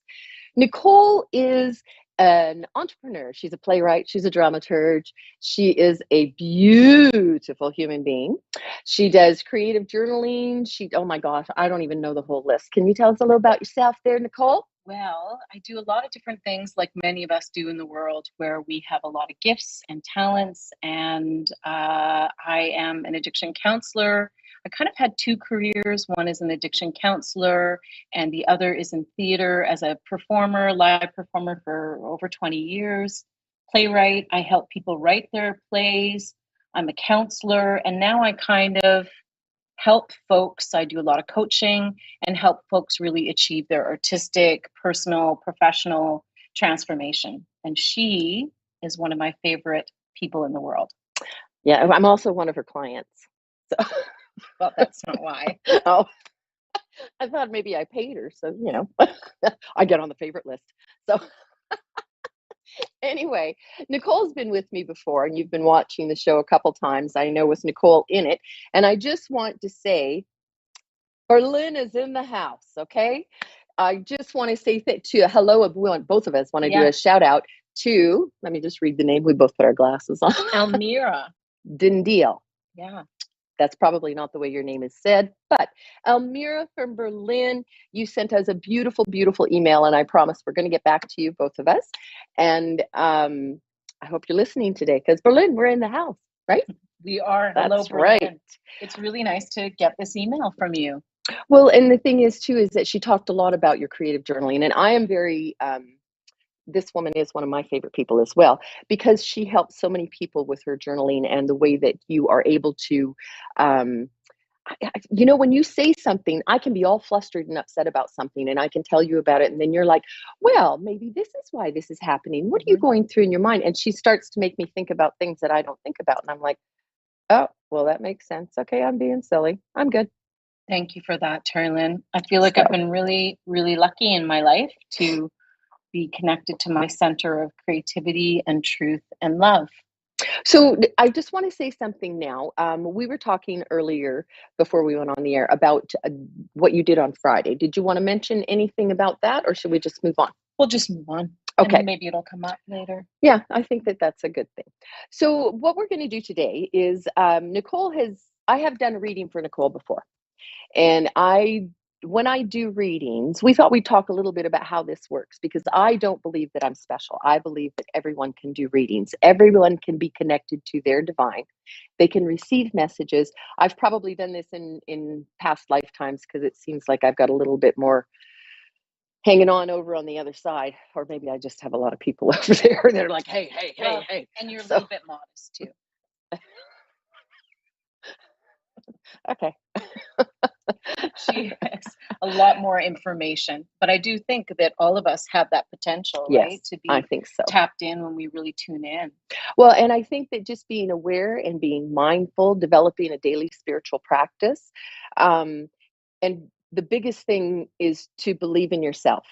This past weekend, I went up to the very tip of Vancouver Island in Port McNeill, and I did a spirit fair. And I haven't done a spiritual fair. I've never done medium readings at a spiritual fair, because well, they're like an hour long, and I was doing like 20-minute readings. So I was a little bit nervous that I wouldn't be able to give enough to the people in that 20 minutes. Oh my God, I'm not going to be able to think of anything. Oh, I won't get messages that quick. So many things came up in my head. But I went and did it anyway, just to get out of my comfort zone, because I tell everybody, oh, is it uncomfortable for you over there? Well, then jump in. So I got to start walking the walk that I talk. So I went to this spiritual fair, and I was booked all day long. I did 20-minute readings, and it was like I was doing a flash reading. I was like, okay, I'm used to I know, flash reading. It's like speed dating, right? It's almost what it felt like. They would sit down and I'd go, okay, now I'm used to doing an hour reading. This is 20 minutes. So if there's somebody not coming in and you want to talk to them, just bring them up and I'll try and connect with them. Okay, boom, go. And that's what we did. But the thing was, I had beautiful readings. There were beautiful people there. There were so many messages that came across. So the biggest thing that I learned was, and Nicole can vouch for this, because I was saying that I didn't know that I would do readings anymore. And I was going to back away. And when I went on Saturday, I said, all right, Spirit, you're going to have to show me that this is what I'm meant to do. And when I sat down, the messages that came through were probably stronger than any of the hour-long or hour-and-a-half-long readings that I've done before in my life. It was a beautiful day, so many messages, so many tears, so many people helped. And I walked away going, okay, so let's just go ahead and believe in ourselves, because that's the key, isn't it? I agree. And also, it sounds to me like you stopped resisting, Yeah, I just allowed to whatever was going to, come through, instead of there, like sometimes you're like, well, maybe not, I better not say that just in case, or something like this. But I don't do that anymore. As of Saturday, it's like whatever comes through, comes through. So as we're sitting here now, though, I want you to know, Nicole, that your grandmother is here. Your grandfather on your father's side is here. Oh, as well as your grandfather on your mother's side is here. You have a bunch of grandchildren here. I mean, not children, grandparents. Sorry, you're the grandchild. Careful. I have 8 grandchildren. Just not there yet. I had kids younger. My heart. Her son's only 13. My son's 36. So, oh my goodness. Anyway, so, when we talked about having doing just a bit of a live reading for Nicole here. So some of the things that was funny as we were sitting here, they started coming through, and I was like, okay, so one of the funniest things, and I just told her this, it was so funny just before we started, is that all of a sudden, all 4 grandparents started coming in and started talking about how Nicole used to flit around. And I use the word flit because that's what it was. And they say that she was full of joy and laughter, and they could just see the little, what is that word I'm looking for? The mischievous, that bubbly, okay, but we'll go with mischievous. I had a nickname too. It was Miss Biz. Oh, that makes sense. Very busy, running around, flitting around. Very, very busy. So, and some of the messages that have come through for Nicole during this, well, it was kind of like a flash reading, wasn't it? Because it was just like a boom, they're here. This is what's going on. You can talk about your father if you'd like to, because a little bit came over about her dad. There's lots of things that Nicole and I have talked about. Oh gosh. Anyway, the one thing that I really, really, really, because so many people come in and talk to me about, I have these intuitions, I have these messages, I don't know what to do. I'm not you. Well, you don't know, you don't want to be me. No, you want to be you, right? And you want to believe in yourself. Yeah. And you want to take control of who you are and always be your true, authentic self, which means self-care, right? And to notice what you're resisting. I that keeps coming back to me, because so you talk about that, because I know I resist to talk about it. Right, like resistance is when we just notice we're kind of arguing with ourselves, or we're holding on to something, or we're trying to maybe control the way things need to unfold, or it never happens to me, of course. But when we start to notice our own resistance, when we start to notice our worry, when we start to notice our control, when we start to notice our fears, that's resistance, actually. And when we address it, when we approach it, when we acknowledge it, and we're aware of it, and not judge ourselves because of it. What do you mean? Wait. What do you mean not judge? Like, not judge the fact that we're resisting, right? It's like, it's normal. We are having a human experience, right? We are spiritual beings that are connected, right? Yeah. But we're humans, so we're gonna want to maybe judge ourselves and want to be perfect and all those things. So for me, when I notice my resistance, say I'm fearful about something, say I've been procrastinating about something, I'll let Nicole do that for a certain amount of time, and then I'll say, okay, that's enough. I'm going to find out what's really going on underneath this resistance. I explore it in my journal. I take that self-care time and go, hey, what's going on, Nicole? Is this fear? Are you afraid of something? It'd be hard to admit. I still get scared sometimes. Like you're saying, well, I'm still kind of nervous sometimes. I've never done this before. I'm going out of my comfort zone. I'm doing flash readings for the first time, right? So you want to notice that resistance, and then you want to let it go. And how do we let it go? Not by just intellectualizing it, by exploring it, examining it. We might even have some feelings about it. Feeling our feelings, we let go of the resistance, and guess what the universe does? It just brings in what you need. Because it just goes, thank you for not resisting that so much. Why were you procrastinating on that? And I believe the universe rewards that work. Yes. That's integration. Yes, it is. That is integration, of course. And then I can move forward, and then the universe can bring what I need to bring. And the most important thing, I think, is that people get caught up when they're looking at their own resistance and they judge it, and that locks it in. It's like, it's locked in, right? Yes. Instead of just going, wow, I'm human. This doesn't feel good. I'm not happy with myself for procrastinating on this for 3 weeks, but I'm going to have courage. I'm going to do the right thing, which really is to take care of ourselves and to be self-responsible, to examine it, be aware of it, let it go with grace, compassion, and then we're free again. Okay, I have a question for you, right? When you were in school, were you the girl that did the term paper that was, assigned a month earlier the night before? Yes.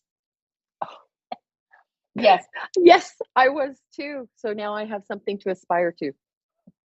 Oh, right? But it's like, because you're not that girl anymore. No. But we all have blocks. We all have resistances. We all struggle, right? We all have struggles. Oh, everybody. So that is one thing. Don't judge yourself, especially with the struggles. And don't expect yourself to be perfect. I'm talking about things that I have always struggled with. I was raised in a time to where everything was perfect. People were coming over, the house was clean. Everything shoved in the closet and everything else. And we were all dressed, all of us kids dressed properly. We appeared perfect. Most important thing. Yeah. Right? So it took me a long time to realize that I don't have to be perfect, that my life doesn't have to be perfect. And if I was perfect and my life was perfect, how boring would that be? Super boring. And nobody'd like me because I'd be so much better than everybody. Well, right? And the other piece is that she wouldn't be growing. So, right, when I'm coaching with people and I hear them step out of their comfort zone, like, for example, I just did this new workshop for myself where I work with a lot of creative alchemy, and I was scared to say those words that people would think I was flaky. Kind of like how when I met Terry Lynn years ago, over 10 years ago, and you were just coming out as with your gifts as a medium. Yeah. And I was actually telling people. I do this. Please be okay with it, right? Like, it's vulnerable. And so I talked about creative alchemy, and I went out of my comfort zone, and I had all this resistance and kind of judgment, and I had to really work through it and go, this is my gift. Sensitivity is my gift. It's also been challenging in my own personal journey to kind of make friends with that sensitivity in myself, especially as a child, even as a teen. But like, I'm using my sensitivity in creativity and truth and love to help others. Let's do it. Let's articulate it. And if I make a mistake or I don't quite give you the right directions, guess what? I can speak and draft. I can erase what I say and go, you know what? Actually, I didn't really mean that. I meant this. Or you can say, I used to believe that way, but then I've learned something else and now it's evolved into this way, right? Everything evolves.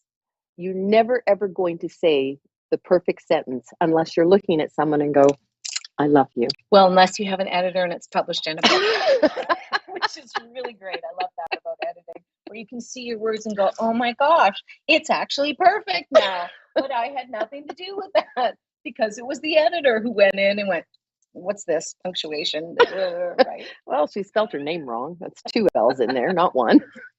Like there's part of being, having humility is it's actually a beautiful thing when it connects us with our core and that core love, right? Yes. That we are loved, that we are enough, that we are allowed to make mistakes. We're allowed, like as Terry Lynn says, progress, not perfection. Yes. There's something so beautiful about that. Well, it is. And, you know, like a lot of times we do tend to be judgmental, you know, and what is that? We look at people and go, oh my gosh, they're so egotistical. Oh my gosh, look at what they're doing. 9 times out of 10, if you look in the mirror, it's actually what you're doing, right? That is, it's the mirror image, the mirror the mirror reflection. Sure, okay. It's not the word I was looking for. Comparing ourselves. Yeah, right? we are. Comparing ourselves to other people. Yeah. So when you see something that you don't like in someone, go and look in the mirror and actually look within yourself and say, hey, is this something that I don't like because I do it and I want to stop? So that's been a big lesson for me because, you know, trying not to be perfect. Trying not to be perfect. That did not come out right. You know what's beautiful though with age is that we grow to have, I think, more understanding and more compassion, and we let go of all those things, right? Like I don't look the same way I did in my 20s. Like you don't? No. Oh, I do. Or all those things, right? There's a grace that's given when we really recognize each other's goodness, and when we recognize that we're all connected. Yes, it's right. Beautiful. It is to be. One of the best times that I felt so much energy, and I was like, oh, like people do this all the time. Wow. I was at a group meditation, and I'd never been to this group before. And there was probably 40 of us in there. And we were all meditating at the same time. No, we didn't all have exactly the same beliefs. We didn't all dress the same. We didn't all look the same. We were, some were in flip-flops, some were in high heels. We were in dresses, shorts. I don't think there was any bathing suits, but you get what I'm saying. And I sat there and meditated, and it was one of the most powerful things I've ever felt. The energy exchange that you have. And then we did a Reiki circle one time, and just, you sitting here and me doing Reiki on you while you do Reiki on the next person and the next person, and just having like a chain. It was like an unbreakable chain with 20 people of this beautiful, amazing energy working through. So that's where we want to get to. Yes. If we can on a daily practice to bring it back to that spiritual practice that you were talking about earlier. We want to get to, even if we can tune into that for 2 to 5 minutes a day, 15 minutes. We don't have to live there again. We don't have to be perfect at all of this. We're all juggling different things in our lives, work, career, the world is a very busy place, family, all those things. But even if we can tap into that self-care, that love piece, that beautiful energy, 2 to 15 minutes a day, whether it's through journaling, through meditation, through prayer, through art, through dance, through physical activity, singing, anything, walking, swimming, nature, yes, kids, playful activities. It's such a high vibration. I think honestly, it boosts our mental, physical, emotional, spiritual immune systems. It does. And right? that is I love that. Me too. Spiritual immune system. Oh, high five there, girlfriend. Got something there. Creativity, we're going to patent that. Okay. Alchemy comes. I also think that you and I together, we're exploring our connection and what we have to offer everybody out there in the world. Yeah. And it's been really, just want to say how grateful I am to you for allowing me to share the space with Terry Lynn and to talk about her gifts and to talk about my gifts and how we might uplift other people, because that's the road we're on. That's Yeah. the path that we're on. It is. It is. And I have to say that over this year, I have had some health issues, and probably mostly due to stress and overworked and, not taking care of myself properly. And so I've had Nicole come in and help me with the shows because I just have not had the energy to just do it myself. Normally I do 2 readings. And so I will get back to doing that at some point here, hopefully. But for right now, having Nicole, who I feel is, she has so much to say to the world, and please listen to her because she's very smart. Oh. You're getting to be a wise old crone. Thank you. Although she's like 10, 12, 15 years younger than I am. But who's counting? But who's counting? I'm 103. Okay, I'm just gonna come out and say I'm 103. Actually, my grandmother, who showed up today, Yeah. who always shows up when Terry Lynn's around, she lived till she was 103. Did she? And she was such an incredibly strong woman. And it's so beautiful to be around Terry Lynn when you receive a reading, because what's beautiful about it is Terry Lynn doesn't necessarily remember every single person, 6 months later. I don't remember any of them tomorrow. But my grandmother is constantly on your shoulder. Talking. See, I don't know. When I said your grandmother, I said, it's your mom's mom, and you said, yeah, she always comes through. I was like, oh, she does. I think last time we did a reading, you said, oh, that woman has been talking at me for about 30 minutes before you got here. Yeah, that happens at times. Yeah, that's my grandmother. We're so blessed to be able to just know that our ancestors are with us. There's lots of times in my life, in creative work and different work, where I've literally stopped and felt the strength of my ancestors. And that's partly because I hear them through you. Oh, thank you. Yeah.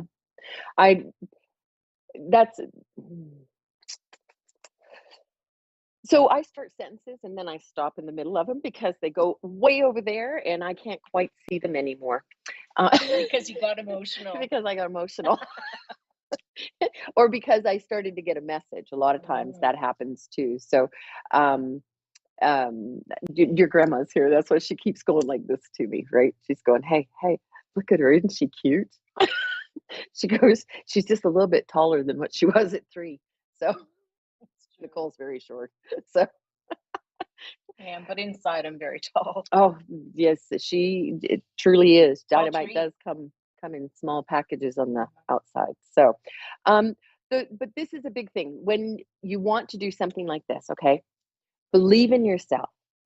Be your true authentic self. And again, accept yourself. Accept you for who you are. And if you don't like who you are, then choose to change that part of you. Try and understand, as Nicole's been saying, try and understand the root of the problem. Where does this fear come from? Is it from childhood?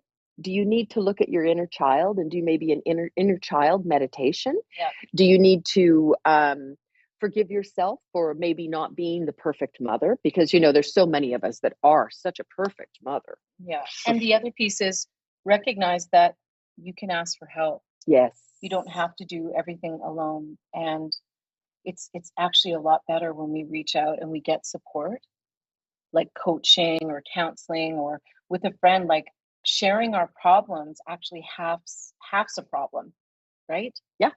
And so just to know that we all have those pieces that we're working on. Okay, so how often? Well, I know you get this from me all the time. Oh, I don't want to be a burden. I don't know if you're busy.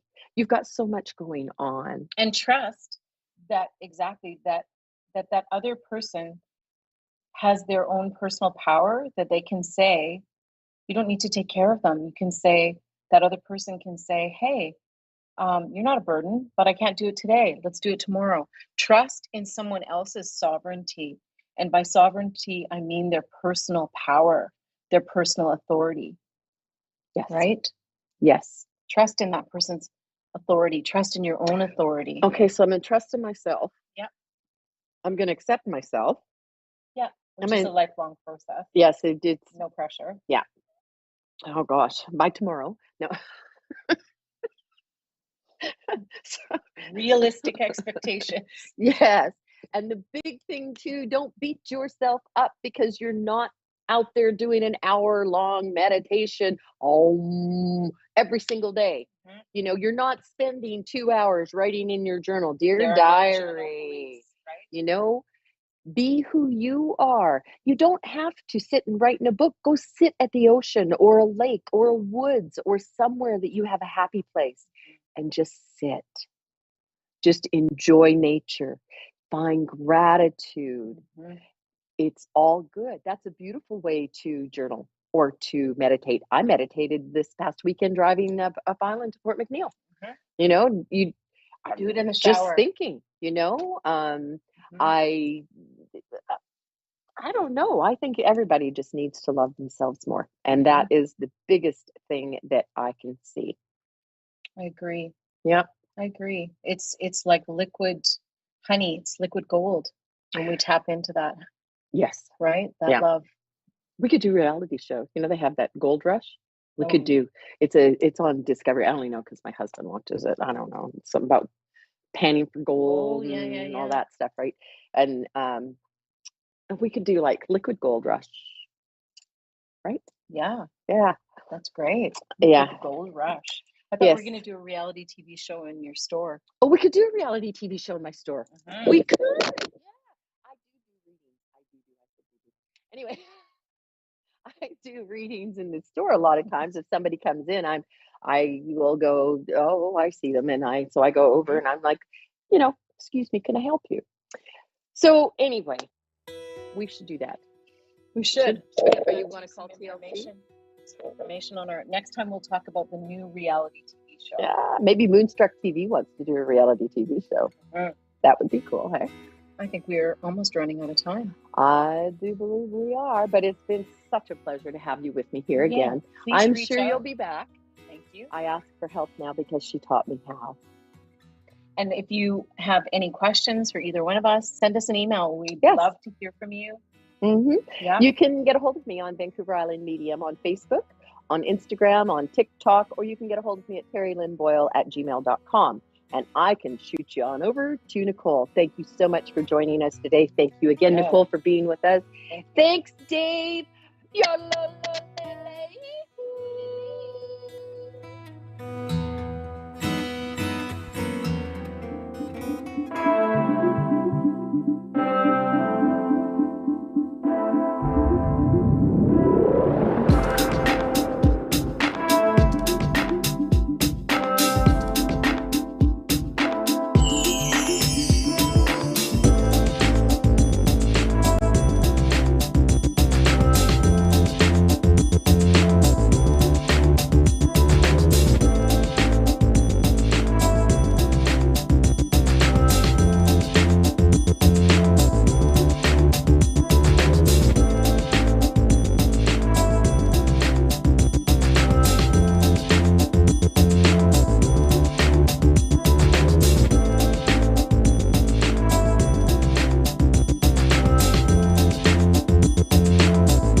To A1R Psychic Radio, Earth's #1 psychic radio network, and watching Moonstruck TV, enlightening television.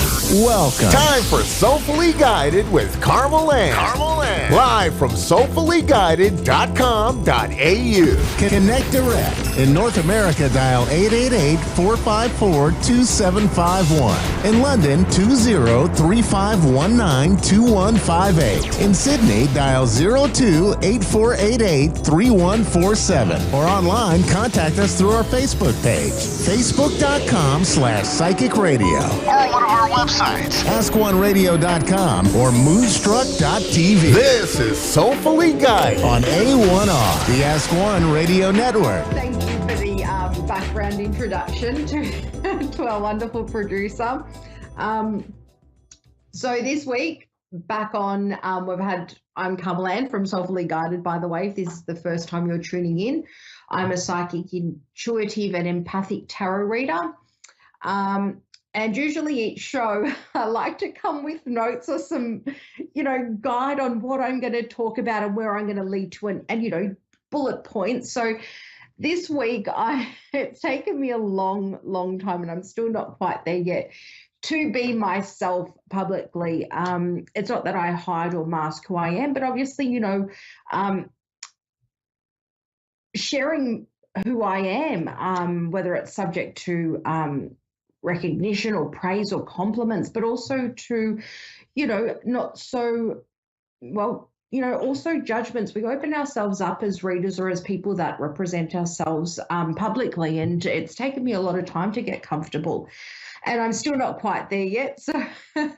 So I really do come across as an extrovert, and I am at heart, but underneath I was a real introvert as a child, and I'd have to say I was awkward and shy, and things were going on in the background, which I wouldn't call gifts back then as a child. But so even though I present to you as a really loud and extroverted and confident person, there's an element of shyness and real introvert and like to keep to myself. So I'm at conflict with myself. But today I'd love to talk on the show. Got two things, and one is that I'm so excited. So I have this award here. So for those who are actually tuning in live and can see the video or watching a replay rather than the listening to the podcast, I'm not sure if you can see that, but this is my really special award. And I won an award for being the most compassionate spiritualist. I don't want to break that because I'm really clumsy, but most compassionate spiritualist and tarot reader in Australia of 2023. So that's an Australian business award from an agency that does awards for Australasian-based, so Asia and Australia-based businesses. And I found these emails, and I found these emails in my junk folder, and I thought, okay, well, instantly thought scam, and did a little background research on it, which I'm glad I did, because somehow I was nominated for I got recognized and nominated for having consistently outstanding customer service and being an innovative leader in my industry. Go figure. And I ended up getting shortlisted and won an award for most compassionate spiritualist and tarot reader of 2023. So that's a huge win for me. And to anyone out there who is just doing what you do every day, like you just don't know who's going to recognize for you. And this is a huge move for me. And I feel for our industry to be actually recognized in a business award. And this award is actually performance-based. It's not voting based. So it was actually, my whole business was, scrutinized and looked at, and thorough, like everything I have online was thoroughly looked at. And, it was awarded to, businesses by a panel of judges. And so it's huge. And so no matter what battles or demons or where you've come from, whatever you're fighting, and whatever your dream is, find that bridge for yourself, because you just don't know who's watching your journey or who's watching you do simple things that you do every day that are part of your everyday life that you wouldn't think, nothing about. But, sometimes you get noticed for that. And it's really nice to be able to sort of try and come out without a, without an idea of what I'm going to say live on air because I want it to be systematic, or I want it, to time it well enough, or, have a goal plan in place. So here I am presenting my show today, first time ever without those prompts or anyway, my practice one always ends up brilliantly better than my live to air. So I'm hoping that happens here. But another thing I wanted to talk about today is I've been meaning to do this for the last 2 years. I'm finally, because the demand is increasing, I'm finally starting to do a series of tarot reading courses. And because I would consider myself an academic, I enjoy the certificate. I like testing my knowledge, but I wouldn't say I'm an enthusiastic, studier, but I've studied most of my life. So I'm so proud. I'm just going to show you here. Hopefully this doesn't follow my trophy. So I'm turning all this knowledge. If you're looking, there's a whole heap of exercise books. So there's so much here. There's like folders, and this doesn't include the online stuff. So these are all my notes that I took. I'm really glad I documented. Let's just move that aside. I'm really glad I documented everything. So as you can see, all this information is going to be fitted into about 3 or 4 courses. And I'm going to share everything I've learned on my journey so it can then become a part of your tarot learning journey for those who would love to learn tarot with me. There'll be more about what I will be offering. And I'm saying it here because if I say it publicly and live and on my socials, I really have to get up and do something and create these courses without sort of wanting, to focus on quality and content rather than, the perfect course. So it's going to be a great offer. There'll be a lot available. The content will always be great, but the way I deliver it, I hope to improve as time goes on. There's early bird or first round discounts for people that are interested in studying tarot or would like to study tarot with me. There's also some additional side services that can be added, like one-on-one mentoring or a tarot development circle. And I'm really excited about this. I really never considered myself as an expert in my field. I didn't think that way, and until last year, someone asked me as an expert to appear somewhere and have a talk to people, and I thought, oh, okay, well, I probably am an expert, but I've never thought of it that way. And now the award, and with so much coming up, so it's a really good space to be in, and also learning me to be comfortable and present what I know as a confident person and not sort of someone that, that's holding back that awkwardness or that timidness that being an introvert brings. So the beauty of my courses is that I will give you everything I know and lay a foundation for your really strong ethical and professional standard for you. And I will share with you, as I said, all that I know.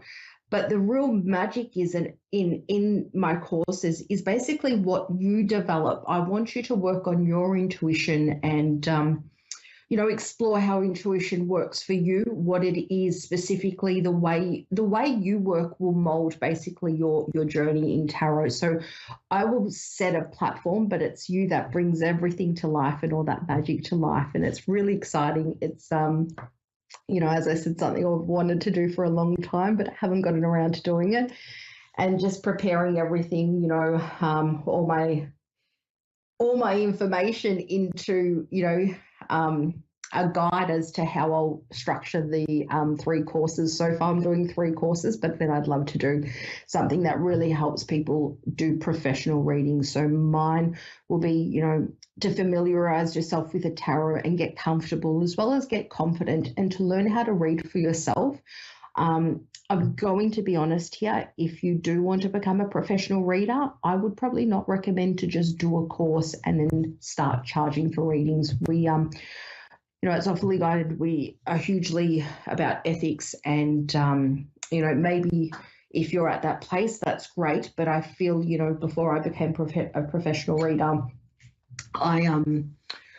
I guess I gave over 50 readings just to make sure I wasn't looking at, meanings and things like that I was connecting well. And I still, I guess I still am always learning. You never stop learning, but there's a point where, that I can guide you where it becomes, well, this is where I am and I'm not quite ready to charge professionally, or I'm not still a beginner, and it's sort of a guide there. So I'm really excited about these courses. If anyone is interested, please do reach out. I'm hoping to get started in about 6 weeks if I get everything together, and they'll be delivered through Zoom, or they'll also be given to you as a video for those who can't attend a Zoom session. So it's really exciting. I'm saying they go about 8 weeks, but there's a whole heap of information. There's what you saw if you can actually see the video version of this show. So there's all that information, everything that I've saved for online, and I'm really excited to be at this point of my career, to be winning awards and to be sharing what I know confidently and with pride. There is a huge sense of pride that comes with what I do and how I do it. I better make sure I didn't turn my mic off, but there's a huge sense of pride, and finally being comfortable not only to be my skin in my everyday life, but also in my profession is a huge win. If anyone is interested in a spiritual journey, I think it's not just about opening up your third eye or your connection to spirit, or however you term it. I believe it's so much more. It's an exploration of yourself and your deeper self and your worst self that leads to your best self. So if you're ready for a huge journey and a roller coaster to bettering your life and your experiences, and share that with others through tarot readings, head over to my website or my social media. Thank you so, so much. That's me from Soulfully Guided, and I will see you next week.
listening to A1R Psychic Radio, Earth's #1 psychic radio network, and watching Moonstruck TV, enlightening television. Welcome. Time for Sacred Insight with Andrea Bacon. Live from mindbodynourish.etsy.com. Connect direct. In North America, dial 888-454-2751. In London, 20-3519-2158. In Sydney, dial 02-8488-3147. Or online, contact us through our Facebook page, facebook.com/psychic radio. Or one of our websites, askoneradio.com or moonstruck.tv. This is Sacred Insight on A1R, the Ask One Radio Network. Hi, everybody. Thank you so much for joining me. Welcome to Sacred Insights. I appreciate you being here very much. I'm Andrea Bacon. And so, how are you doing energetically? Do you feel like you're in alignment with where you want to be and where you're headed? And do you feel like you're in alignment with your higher self and your heart's desires?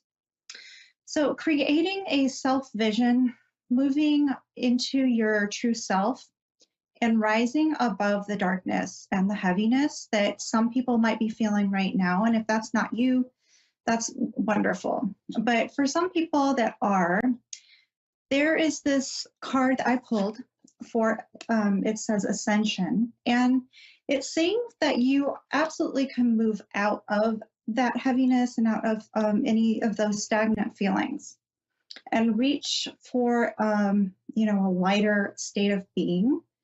And this is going to be very helpful. So just know that you're able to, you can, even if you feel like you can't, okay? So moving forward into the space of lighter and brighter is going to help support your growth. It's going to help support you feeling like you're, on this journey and that you have help. So on this card, we've got the two sides of the snake here. And this is representing duality. It's representing like fear, ego, or fear or love, or going backwards versus moving forwards, okay? On this journey that you've been on, there's been, this duality, this energy of both light and dark. But when you're staying connected in your true self, feeling in alignment, more in a conscious way of where you're really headed and who you really want to be, this is going to really help you be more balanced and feel more balanced if that's something that you are wanting and needing at this time. And by staying in alignment, it's going to be staying in alignment with the middle ground.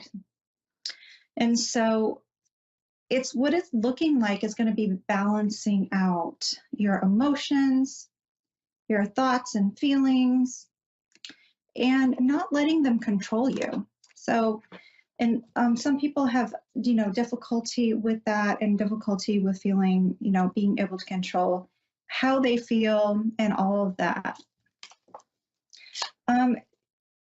What that is also going to help you do is trust yourself, trust your intuition, trust your gut. And it's going to help you trust other people. And not in a way that's making yourself overly vulnerable, but definitely in a way that's going to help you be more open and in alignment and going to help you bring in the right people in your life if that's something that, that you may have struggled with, okay? I also pulled this Gaia Earth Connection card. Being mindful of staying in the present moment is really important. Not going back, staying stuck in the past or ruminating over things that have happened. Things that have held you back or limiting beliefs that are not in alignment with where you want to go. So staying grounded, staying connected, feeling embodied in your body right now is super important. It helps you stay focused on where you're headed.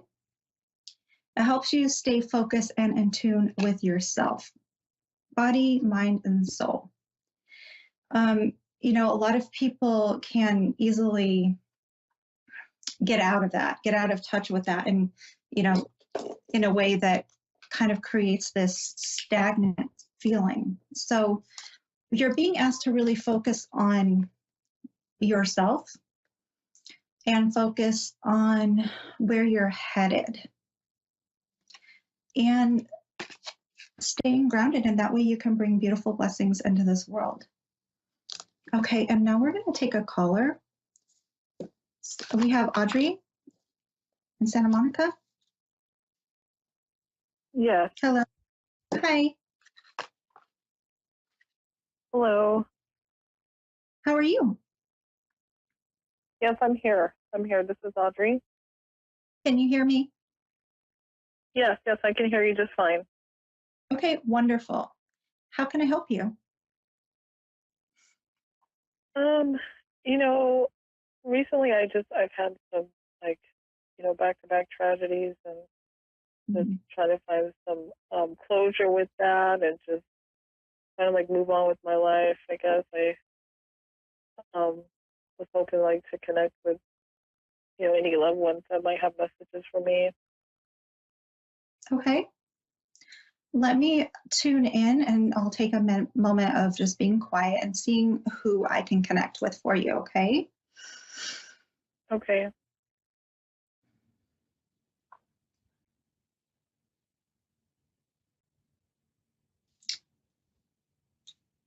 Okay, well, first of all, I feel like, you know, like either angels or spirit guides, like, but I'm seeing younger females with longer hair, and they're standing in a circle around you. Okay. Okay. So I just have to acknowledge that at first. You know, and I do have this sense of you having the rug pulled out from under you. And it, you know, they're making me feel as if you're having, feeling like it just doesn't stop almost is the feeling. But it's like they have you, you know, it's like they are holding you, and, you know, it's like this message of you can't truly fall because the universe has your back, and your loved ones have your back. Your angels have your back. Okay. And okay, let me see what else is coming through.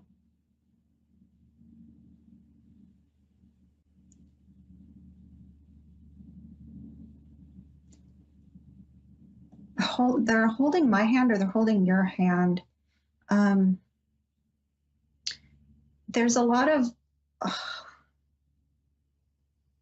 like heart healing they want you to do.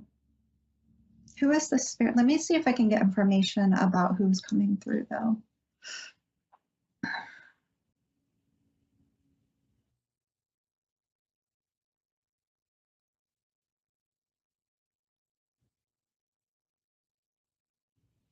So there's a lot of female that I feel around you, but then there is a male with with like brown hair. He's showing me, he's showing me his heart, or his chest, and then he shows me his throat, which I feel like there was a distance or a lack of communication, or he wasn't able to communicate. It feels like he was not that elderly, so maybe, you know, like middle aged. You said he was showing you his heart in a robe? His heart and his throat. So about communication, and then and also possibly about the heart can mean different things. It can mean that's how he passed, or it can also mean like a strong love too.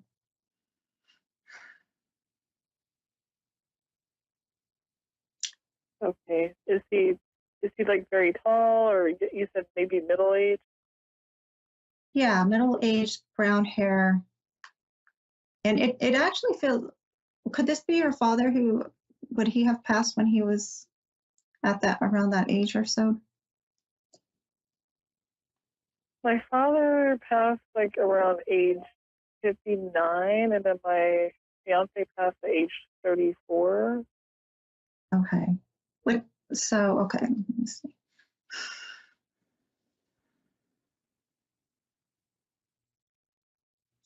And yeah, he wears glasses. Yeah.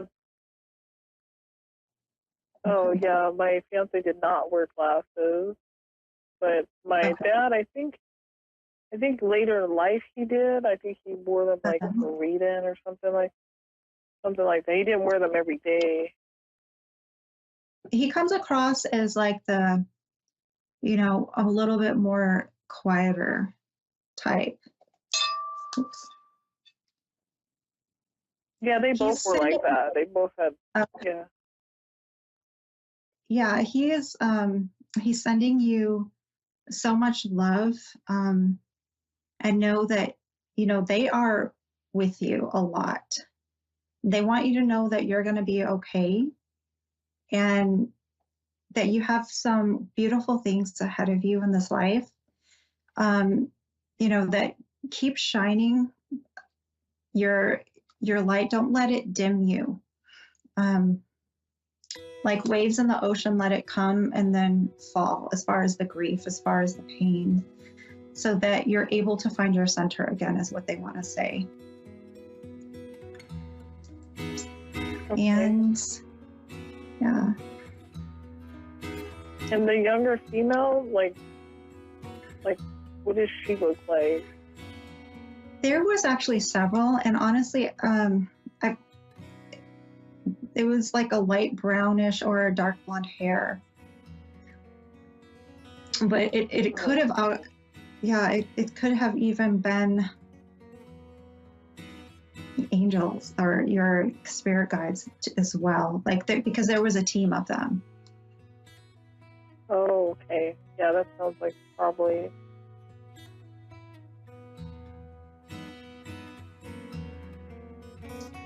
So it's in closing with the message, just feeling working on your self-love and your heart healing is going to be really good for you, and it's going to help you be able to move forward and try and do some healing.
You're listening to A1R Psychic Radio, Earth's #1 psychic radio network, and watching Moonstruck TV, enlightening television.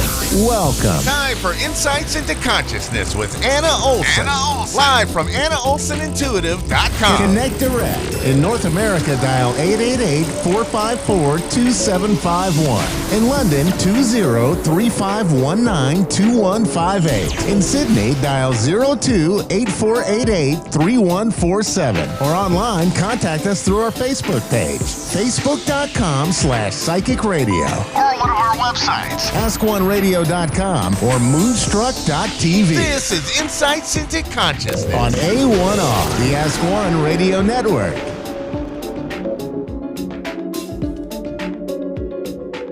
I'm Anna Olson here on A1R Radio with my segment every Tuesday at 1:30 Pacific Standard Time, Insights into Consciousness. You can also reach me on Instagram at Tiny Medium Queendom and on TikTok, Anna O Intuitive. You can also see me on Facebook it's kind of my last resort right now because of their messaging system at Anna Olson Intuitive. But I am so happy today to do a reading on a random caller that we're going to have call in live today on my show. So we have that to look forward to. And first of all, I just wanted to give you some information about what my services are. So you can always reach me at AnnaOlsonIntuitive.com. That is at the bottom of the screen if you're watching. If you're on the radio and you can't see anything right now, it is Anna, ANNAOLSEN, intuitive.com. Spelling is INTUITIVE for intuitive. You can contact me on my contact page there. You can email me, you can call me or text or whatever, and schedule either phone, video, or in person. So I can do either of those. And I'd love to connect with you and reach your loved ones that have passed, or just give you a nice read on the people who are still in your life right now and are in the world of the living, or just give you some insight on your timeline so I can look into your trajectory, what will happen in the future, what is currently happening around you. I can read the people's energy around you, give you some insight on relationships, job, career, schooling, income, business, finance, relationships, love, etc. So you can always reach me and let me know what you'd like to do. So before I take my caller, I would like to also share a little bit about something else that I do with you, and that is, I think that the term life coaching is so hokey, but that's basically what I do. So sometimes I will work with people if they want to do some goal lists and kind of go into their basic, life venues that they want to maybe delve into. And that would be anything from finances to love and relationship to purchasing a home. So I've had clients within a year, never been married, become engaged, travel to different countries, hit goals on buying a house, changing locations, buying a car, all of these things. And these are all things that I've done myself. So I always practice what I preach. I do not claim to know things that I do not experience or practice in my own personal life. And I am constantly making new goals and meeting them. So I don't just stop with, I set my goals and, now I bought a house and I have this certain, amount for my income and I'm doing this job and it's mostly passive or whatever. I then set the bar for the next level. And I've learned that when I do these exercises with other people and we make goals together, sometimes my goals are at the point where people look at me kind of weird, like, are you sure you want to make that goal? That sounds a little lofty. So we can go as far as you want with your work in your life. And the goals don't need to look any specific way to me when I'm working with you. They just need to be what you want. For instance, I do have a client that, for example, wanted a certain income and a certain job and a certain amount of savings, but didn't want a new car. This client was just saying, I'm perfectly fine with the car I have now. It's perfect for what I need. It's a great commuter car. I have no interest in another car. But this person definitely had enough to buy a brand new, very nice, luxurious car. It just wasn't important to them. They also said that they can become like a target in their city, you know, if they have an expensive car. You know, there are just a lot of different ways that people express how they want their life to look. And really, that's what I like to work on. I like to work on not just implementing feng shui into your home, which does work, by the way, and it works very well. You intentionally put things in your home on a bagua system of energy flow and chi flow that really does align with your goals. And there are different parts, for example, in your home and on your land, your property, even in your room, your desk, or even on your bathroom counter or in your kitchen, where you can organize things or not. I don't want to get into the, oh, we're going to organize everything, because I'm not a professional organizer. It's much different than that. We're actually doing things in a way where subconsciously and energetically, you will always be in alignment with your goals and what you want in your life. You can bring in areas or chi energy into areas like home and family, children, travel, fame, fortune, career, happiness in learning and career, or love, marriage. There are many different areas within the home bagua system, and it really is scientifically proven and is scientifically arranged within degrees of north, south, east, and west. You know, there is a very distinct science behind this. It did originate in China, but people all over the world use this now. And I've been practicing it now for many years and teaching it for many years and helping people with their entire bagua and their feng shui for many years. It does sound kind of weird or hokey. I'm telling you, it works. Whether it is that it is a reminder daily and subconsciously of the things that you want, or it actually works with the energy flow, it doesn't really matter to me. Or if it's just both combined, it doesn't matter to me. All I know is that it works, so we do it. And I watch it work with people. And we do this all the time. And I am so excited to teach it, because people are so surprised, because they think, well, I don't know, that sounds a little weird. And then we try it and we're all so pleasantly surprised. I practice it myself. I have for a long time. I wouldn't do it any other way, because I know the difference between practicing it and not practicing it. All the Trump buildings are feng shui. They hire a professional feng shui person. That doesn't mean I want to be exactly like Trump at all. But I just noticed there are a lot of wealthy people, people who have had a lot of success in certain areas of their lives, who practice feng shui. And that's just one component that I work with out of many on the spectrum of what a specific person might need. And of course, if you don't want to work with that, of course, we would find other ways to work with you. So I do a lot of different methods. I have a lot of different tools that I've learned over the years to just goal setting and meeting the goal, and then setting another one, setting the bar, really doing everything you can to get to that goal without being stressed out. You don't want to be stressed. You want to be feeling light, and it should be fun, and it should be a nice, manageable way that not only is a gradual process, but is also an energetic process. So what I do is I move your energy through your electromagnetic field. We talk about certain things that your electromagnetic field leads me as I read it to tell you, or to bring up, or to process. And then as we work together, you will start to notice things shifting and changing, not only in your mind and the way that you're functioning and feeling, but also the things in your life around you, because what we do and how we think and what we say really has a huge influence on our surroundings and what we attract to us and how other people respond to us. So it's a holistic approach to big results. And I've never worked with somebody and they told me that nothing happened, or it didn't benefit them in some way. It just hasn't happened. It has always been that we work together and we see big things. We're crying sometimes, not always, don't let that scare you, but I mean, sometimes it's like just so amazing. We're connecting to the other side. Sometimes it's their loved ones. Up to you how you want to work with me. Sometimes it's just, wow, today I noticed what you were talking about and it showed up in all these different places in my life today. Or this shifted, or I found this person you were telling me about and now we're together. or I went on that trip and I met my fiance. You know, these are the things I hear on a regular basis, to the point where it's not even a surprise to me anymore. It's very, very normal and natural now, where I'm hearing, you know, wonderful things from people that I work with all of the time, and it is amazing. I just wouldn't want it any other way. I don't want to do anything else because of it. And you know, I get a lot of word of mouth people from the people that I've worked with because they are happy with it. So I am confident that I can work with you successfully. I am happy to work with you for a match. If our energies match, I do work with a lot of positivity, good affirmations, positive affirmations.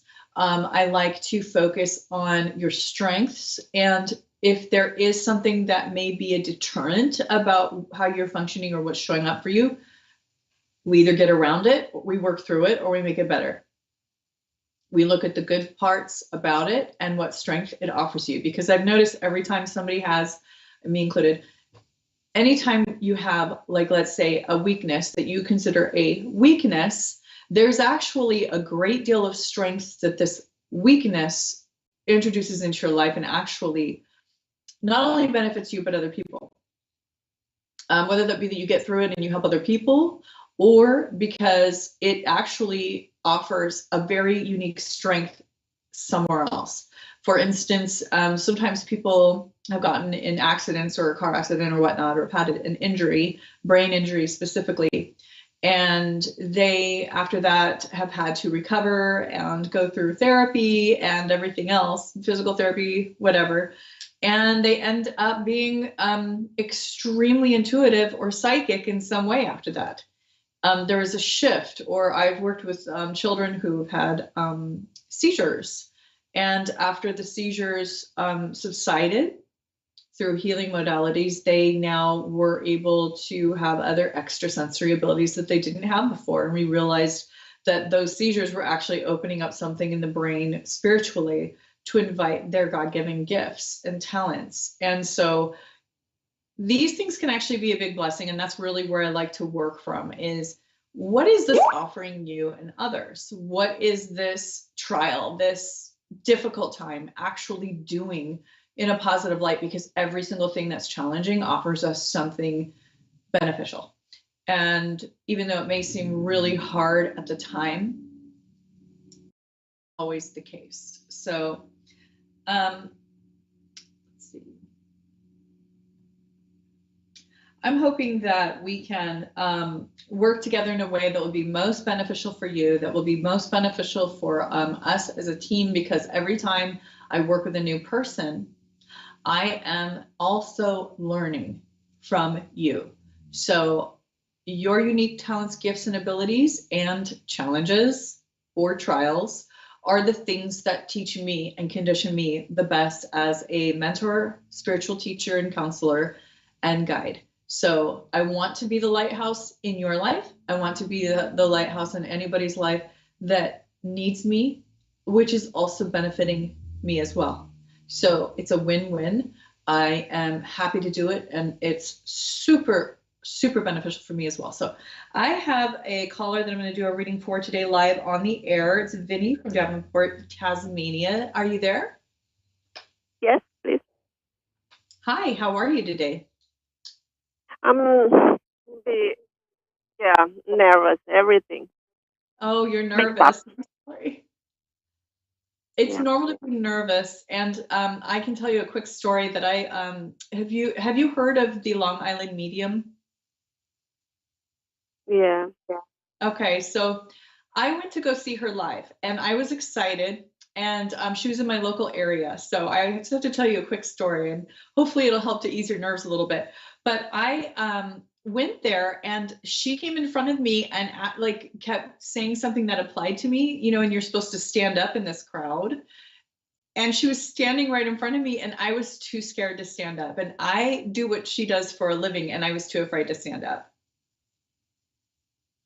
So I understand. And from that point forward, I understood what it was like for the people that I work with, because I'm sure it can be nerve-wracking. But I am going to assure you that you are in good hands. I love working with people. I work on a really high positive frequency. And my whole goal is just love and healing and information that your guides can give me to help you. Okay. Okay. So Yeah.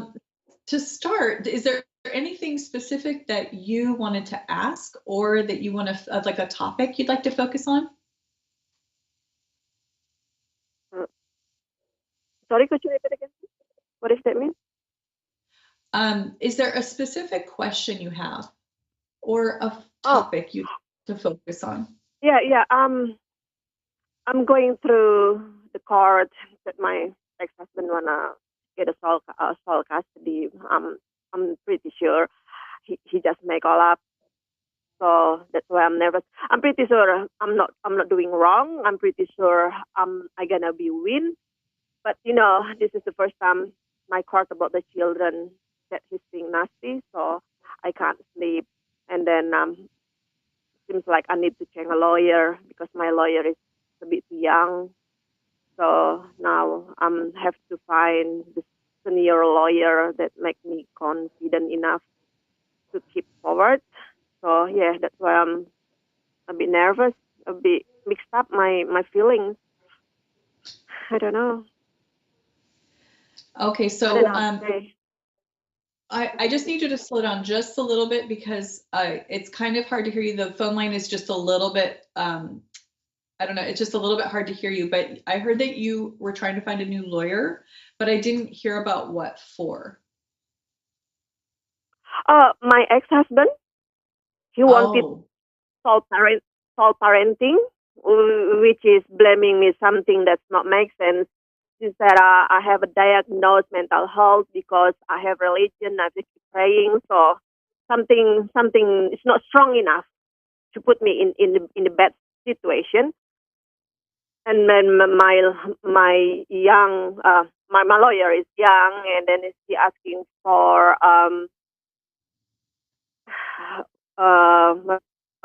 before the court starts a negotiation, and then his lawyer said no. And then I thought, because he's probably young, why do I have to negotiate if I'm not doing wrong? So I'm trying to find the senior lawyer, but I'm nervous at the moment. How do I can have to pay them if the senior is more expensive? But I have stuck with I don't want to stuck with a young lawyer and then don't know how to keep forward. Okay, so is this a negotiation about co-parenting with your ex-husband? Yes, correct. Yeah. He wanted a sole parenting, which is I'm not allowed to have anything with the children. You know what I mean? Yeah. Okay, it's a very interesting thing because the first thing that I he wants sole custody, huh? Yes, like kind of like a full custody. Yeah. Okay. Now the first thing is he's not going to get full custody. I want you to know that. The attorneys already know. The attorneys already know what's going to happen. You're going to be okay. That's the first thing that I want you to know is that your ex-husband is not going to get full custody of your children. He seems to be wanting to intimidate or threaten you. Yeah. And so is that I'll be fine with the young lawyer, or do I have to find senior and expensive? This is the way I'm seeing this. Your lawyer is going to be fine. The same thing will happen with whichever lawyer you have. The lawyer you have right now is fine, because if you went and spent new money on getting a new lawyer and everything else, everything would end up the same anyway. You're going to have the same outcome. The lawyer is just there to represent you in court. Your lawyer's not doing anything wrong. That's the thing that I want you to understand, is that this is going to turn out the same way no matter what attorney you have. Your ex-husband's not going to get